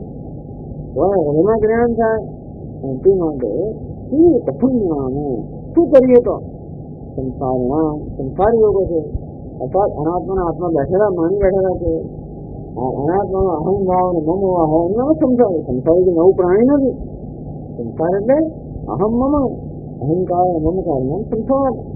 આમ દેહને જે અહમ માની જવાને કારણે જે શોક મગ્ન છે સંસાર નામ અવ્યક્તમ તત્વ કારણે દૂરાસ્ત દૂરે અત્યંત દૂર બુદ્ધિ ગોચર રામ આપણને સત્ય તમને બુદ્ધિનું ગોચર બને એ તમને બુદ્ધિમાં આ વસ્તુની સમજ ઉત્પન્ન થાય. સંસાર નિવૃત્ત કારણ જેવી કેવી રીતે સંસાર નિવૃત્ત થાય એક રીતે સંસારથી નિવૃત્ત થાય દુઃખ કેશોમાં નિવૃત્ત થવાનું એટલે જ માર્ગ છે. એટલે કે આત્મ યથાર્થ જ્ઞાન એ કેમ પ્રાપ્ત થાય? તો એ કઈ ઝંખના ભગવાન છે. અંતેથી એ પ્રાપ્તિ માટે સતત પ્રયત્ન કરી રહ્યા છે. જ્યારે પ્રસંગ આવે એ વખત બીજો અર્જુન એની વસ્તુ આગળ કરી લાવશે. દરેક અધ્યાય હતો પણ અન્ય વસ્તુ કોઈ ને કોઈ ભગવાન આગળ કરશે. નહોતું ભાઈ નહોતું ભાઈ હું કહેતો ને આમ એટલે એમ કહી નાખે જેટલી વાર મેરા મગજમાં ના થશે એટલી વાર મેં કહ્યું પણ એવું નથી. પણ છતાં ભગવાન એક નહીં કરી સતત અર્જુનની દ્રષ્ટિકોણ છે. ક્યાંક અર્જુન પાછો બીજા બધાને એમને પાછો ક્યાંક ગુસવાય ના વળી પાછો આગળ આવે. દરેક અધ્યાયમાં આત્મતત્વનું કંઈક તો નિરૂપણ હોય. આમ કર્મની પૂરી ચર્ચા કરાવી છેલ્લે તો વળી આત્મતત્વ નિરૂપણ આવશે જ. એવું બુદ્ધે પર શક્તિ સહા એવમ બુદ્ધે પરમ બુદ્ધા બુદ્ધિનું પણ જે શાસ્ત્ર છે એ આત્મા છે. એ ક્યારે ના ભૂલાય જોઈએ છે એ ક્યારે પણ દ્રષ્ટિથી બહાર ન જાય. ભગવાન સતત એને ધ્યાનમાં રાખીને શબ્દ પ્રકાર તેથી અન્ય ઉદ્દેશમાં હોય પુનરુક્તિનો દોષ ન જોઈએ. કારણ કે એમની એક જ માત્ર આ શાસ્ત્ર એવા પ્રકારનું છે એ આપણા શાસ્ત્રની વિશેષતા છે. આ તો ગ્રંથો લખાયેલો નથી.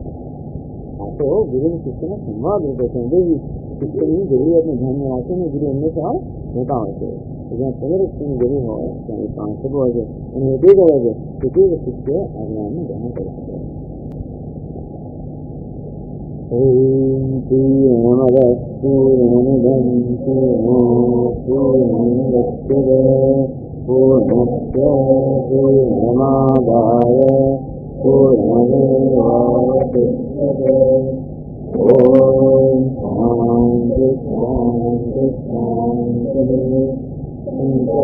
શંકરાચાર્યં કેશવં બાદરાયણં સૂત્રભાષ્યકૃતો વંદે ભગવન્તો પુનઃ પુનઃ. ઈશ્વરો ગુરુરાત્મેતિ મૂર્તિભેદવિભાગિને વ્યોમવદ્વ્યાપ્તદેહાય દક્ષિણામૂર્તये નમઃ. ઓમ શાંતિ શાંતિ શાંતિ. હરિ ઓમ શ્રી ગુરુભ્યો નમઃ. હરિ ઓમ.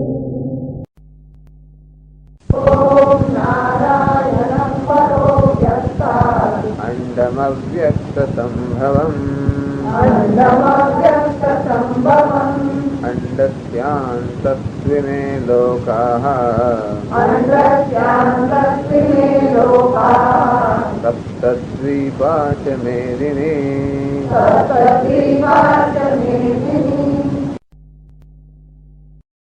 छिन्दन्ति शस्त्राणि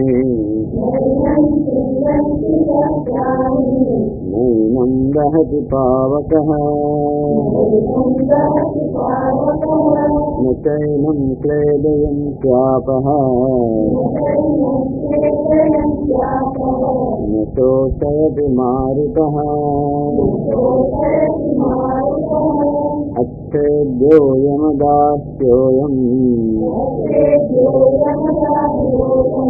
अक्लेद्यो शोष्य एव च नित्यस्सर्वगतस्थाणुः अचलोऽयं सनातनः.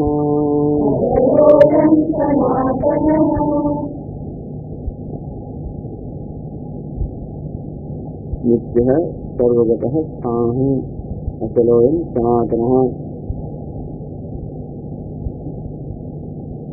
आत्मा सर्वनो आत्मा से यह पृथिव्यां तिष्ठन् पृथिव्या अंतरः. ये पृथ्वी में स्थित है पृथ्वी अंदर रहीने पृथ्वी नियमन करे છે. આમ જે સરોને અંદર રહેલા સરોનું સાર્થક કરે છે. नित्य है काल की मर्यादा से पर છે. सर्वगत है देश की मर्यादा से पर છે. सर्वव्यापी स्थाणु अचलः यानी सनातन है. स्थान गुणમાં સ્થિર છે. કોઈ પ્રકારનું ચલન નથી, કંપન નથી, વિકાર નથી.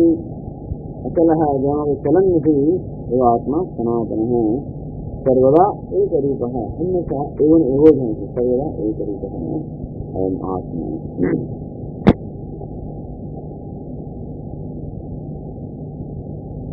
ભગવાન એ આત્માનું આગળ વર્ણન કરે છે 25મા શ્લોકમાં કહે છે.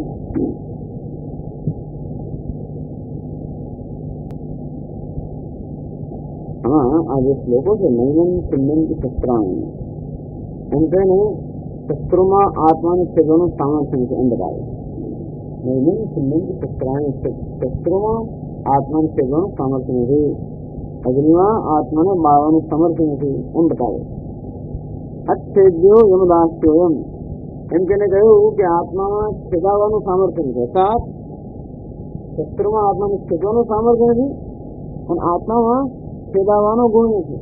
હું ક્યારે છેદાઈ શકું ત્યારે છેદાવા માટે યોગ્યતા મારામાં હોય. આત્મા છેદવા માટે યોગ્ય નથી, બળવા માટે યોગ્ય એનો યોગ્યતા જ નથી. વસ્તુ બળી ક્યારે થશે? બળવાની યોગ્યતા ધરાવે ત્યારે. ભીજાય ક્યારે થશે? ભીજાવાની યોગ્યતા હોય ત્યારે. આત્મામાં ભીજાવાની પણ યોગ્યતા નથી, બળવાની પણ યોગ્યતા નથી. એમ કહ્યું કે આત્મા આ બધી ક્રિયાનું છેદન ક્રિયાનું જીવન ક્રિયાનું કર્મ ન બની શકે. એક તો શસ્ત્ર વગેરેમાં આત્માનું છેદન કરવાનું સામર્થ્ય નથી અને સાથે આત્મા પડે પણ આ છેદન ક્રિયા કે જીવન ક્રિયાનું કર્મ ન બની શકે. અને હવે કહે છે કે એને સીવી શકાય પછી એને વાળી શકાય કે બદલી શકાય એ માટે એને પામી શકાય જ નથી. એને પહોંચી શકાય તો એનું છેદન થાય કે એનું જ્વલન થાય. આત્માને પહોંચી શકાય જ નથી તો પણ પ્રમાણ વિશે નથી તો વસ્તુને પહોંચી શકતી નથી એ બતાવે છે 25મા શ્લોકમાં. અવ્યક્તોયમ ચિંત્યોયમ અધિકાર્યોયમુચ્યતે તસ્માદેવં વિદિત્વૈનં નામિતોષિતુમર્હસે.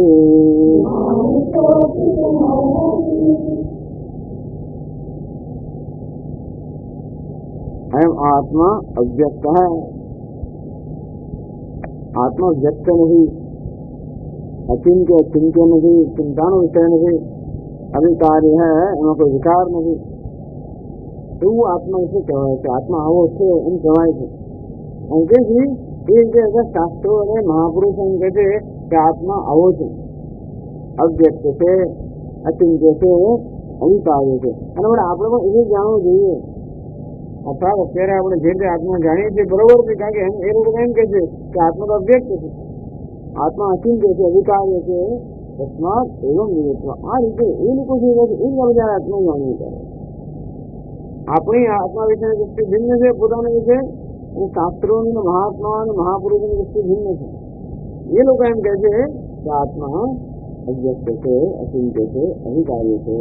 અને તેથી એવમ વિદિત્વ એ રીતે આત્મા જાણવો જોઈએ. ન અર્જુન શોક કરવો કર્મ શોક યોગ્ય નથી. કર્મ શોકમ આત્મવિદ આત્મનું યથાર્થ જ્ઞાન છે એને શોકને કોઈ કશું નથી. તેથી આત્માને આ રીતે જાણવું છે અર્જુન એને શોક કરવો યોગ્ય નથી. અર્થાત શોક કરવાનો કોઈ પ્રસંગ જ નથી. જ્યાં સુધી જાણશે તો શોકનો કોઈ પ્રસંગ અવકાશ જ નથી. શંકરાચાર્ય કહે છે કિંચ અવ્યક્ત સર્વકરણ અવિષયત્વાत् ન વ્યજ્યતે ઇતિ અવ્યક્તઃ અયમાત્મા અવ્યક્તઃ. તો વ્યક્ત એ વ્યંજ ધાતુમાંથી વ્યજ્યતે ઇતિ વ્યક્તઃ. જે ઇન્દ્રિયનો વિષય હોય એને કહેવાય વ્યક્ત. અને જે ઇન્દ્રિયનો વિષય નથી તો એ વ્યક્ત જેમ ક્યારે કહીએ જ્યારે પોતાની જાતને અભિવ્યક્ત કરતી હોય તે વસ્તુ. જ્યારે આપણે ઇન્દ્રિયનો વિષય બને એ વસ્તુ આપણે જોઈ શકીએ કે સાંભળી શકીએ, સ્પર્શી શકીએ. આમ ઇન્દ્રિયનો જે વિષય હોય એ વિષય પોતાને વ્યક્ત કરી એમ કહેવાય. પણ આત્મા પોતાની જાતને વ્યક્ત કરતો નથી. અર્થાત આત્મા ઇન્દ્રિયનો વિષય બનતો નથી. આત્મા ઇન્દ્રિયનો વિષય નથી. એટલે કહ્યું સર્વકરણ અવિષયત્વાत्. કરણ એટલે કે ઇન્દ્રિયો. જે આપણી પાસે 5 ઇન્દ્રિયો છે એ 5 ઇન્દ્રિયોનો વિષયનો હોવાને કારણે અશબ્દમ, અસ્પર્શમ, અરૂપમ, અવ્યયમ, તથારસમ, નિત્યમ, અગંધવત્યત. તથોપનિષદ કહે છે આત્મતત્વ એ અશબ્દમ સાંભળી ન શકાય, અસ્પર્શમ સ્પર્શી ન શકાય, અરૂપમ જેનું રૂપ નથી શકાય, જેને જોઈ ન શકાય, તથા અરસમ જેને સ્વાદ મળી શકાય, અગંધમ જેની ગંધને પ્રાપ્ત કરી શકાય, આમ શબ્દ સ્પર્શ રૂપ રસ ગંધ આ કોઈ ગુણ આત્માને નથી જોઈએ. એ મારા ગુણ નથી, હું તો આ સર્વ ગુણનો જ્ઞાતા જેને કારણે શબ્દ સંભળાય છે. શબ્દ આત્માનો ગુણ નથી, પણ જેને કારણે શબ્દ વ્યક્ત થાય છે. આત્મા વ્યક્ત થતો નથી, એ દેખાડો નથી, દેખાડ વગર આવવું કરે છે. અને એટલા માટે શબ્દની જેમ સંભળાતો હોત તો આત્માનું જ્ઞાન બહુ સરળ હોત, કે રૂપની જેમ દેખાતો હોત તો પણ આત્માનું જ્ઞાન સરળ હોત. પણ આત્મા દેખાતો નથી, ત્યારથી છે જેને કારણે આ ચક્ષુ જોઈએ છે.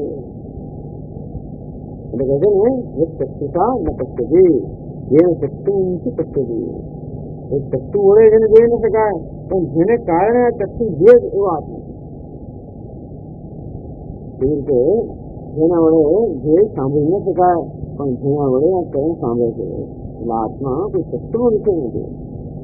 છતાં ચક્ષુ જોઈ શકે છે એ બતાવે છે કે આત્મા છે. કારણ કે આત્મા જયારે ચક્ષુને પ્રકાશિત કરે, આત્મા જયારે વિષયને પ્રકાશિત કરે ત્યારે ચક્ષુ જોઈ શકે.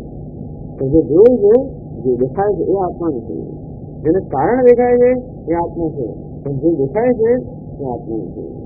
જેને કારણે સંભળાય છે એ આત્મા છે, જે સંભળાય છે એ આત્મા એ શ્રવણનો વિષય નથી, દર્શનનો વિષય નથી, સ્પર્શનો વિષય નથી, સ્વાદનો વિષય નથી. એટલે ભગવાન અવ્યક્ત આત્મા અવ્યક્ત છે, અર્થાત ઇન્દ્રિય વ્યક્ત, ઇન્દ્રિય ગોચર નથી. ચાલો આત્મા ભલે અવ્યક્ત હોય, અર્થાત ઇન્દ્રિયથી ન જાણી શકાતો હોય તો પણ આપણે અનુમાન તો કરી શકીએ ને, કઈક મનથી કોઈ વિચારી શકીએ કે નહીં આત્માનું. એટલે ભગવાન આવે છે એક પ્રશ્ન પૂછે કે આત્મા તો નિત્ય હૈ, સર્વગત હૈ, સ્થાન હું અચલ હૈ, સનાર. આવું કહ્યું આગળ છે, નિત્ય હૈ, સર્વગત હૈ, સ્થાન હું. તો આત્મા નિત્ય હોય, સર્વવ્યાપી હોય તો કેમ બધાને એટલે જણાતો નથી? એક પ્રશ્ન પૂછે તથા એવમ પ્રથા સિદ્ધ ન ભવતી. વાસ્તવમાં આત્મા સર્વવ્યાપી હોય, નિત્ય હોય, અંતો પછી કેમ એ પ્રસિદ્ધ નથી? કેમ બધા લોકો આત્માને એટલે જાણતા નથી? એટલે કે ભગવાન કહે આત્મા અવ્યક્ત છે. લોકો જાણી ક્યારે છે કે કોઈ પદાર્થ જયારે ઇન્દ્રિયના જ્ઞાનનો વિષય બને, ત્યારે આત્મા ઇન્દ્રિયના જ્ઞાનનો વિષય ન હોવાને કારણે ઇન્દ્રિયની આત્મા પહોંચે નહીં. એને ક્યાં ગયા? ઇન્દ્રિય પહોંચ તમને બહાર ગયો. જેવી રીતે દૂરબીનથી આપણે દૂરના પદાર્થો જોઈએ છીએ, દૂરબીનથી આંખ ના જોઈ શકાય. તે રીતે જેને કારણે આ સર્વ ઇન્દ્રિય જોઈ રહી છે અને જે સર્વ ઇન્દ્રિયોની પાસે રહીને જેના દ્રષ્ટા છે તે આત્મા હોવાને કારણે ત્યારે ઇન્દ્રિયથી આત્માનું જ્ઞાનને પ્રાપ્ત કરી શકાય. એટલે કે અવ્યક્ત હોય. અને એટલા માટે લોકો જાણતા એક સર્વેષુ ભૂતેષુ ગૂઢોત્માન પ્રકાશતે. આમ આત્મા હોવા છતાં પણ ન પ્રકાશતે, તે આત્મા બ્રહ્મરૂપે પ્રકાશિત થતું નથી, કારણ કે ઇન્દ્રિય ગોચર નથી. ઇન્દ્રિયથી જાણી શકાયો નથી. ઇન્દ્રિય જાણી શકાતો હોત તો પ્રકાશ બધાને જ્ઞાન હોત કે આત્મા છે, આત્મા અવ્યક્ત છે. નિરાશ થવાની જરૂર નથી. એટલે અરે તો કેમ થાય એવો પ્રશ્ન છે. અરે તો કોઈ દેખાય જ નહીં આપણને, તો જોવાની જરૂર જ નથી. આત્મા કોઈ દેખાય જ નહીં, દર્શન થાય જ નહીં, તો દર્શન ના જે ઘટાના વગેરે દર્શન થાય એવા આત્મા દર્શન ના થાય, કારણ કે એ કચ્છનો વિષય નથી. એવા દર્શન કશામાં થાય કોઈ આત્મા ના હોય, બીજું કંઈ થાય. કદાચ આપણને કંઈક દર્શન થાય મનમાં, કંઈક જ્યોત વગેરે કંઈ દેખાય તો બરાબર છે, પણ આત્મા ને બીજું કંઈ છે. કારણ કે જે દેખાય એ તો આત્મા ન હોય. તો જે જ્યોત એ કોણ છે? જ્યારે કે જ્યોત રૂપમાં આત્માના દર્શન થાય તો જેને દર્શન થાય એ કોણ? એ જ આત્મા, એ પણ સ્વરૂપ આત્મા છે. તેથી આત્મા ક્યારે ઇન્દ્રિય હિંસામાં રહી શકે. કોઈ રીતે આપણે ઘણી વાર પ્રયત્ન કરીએ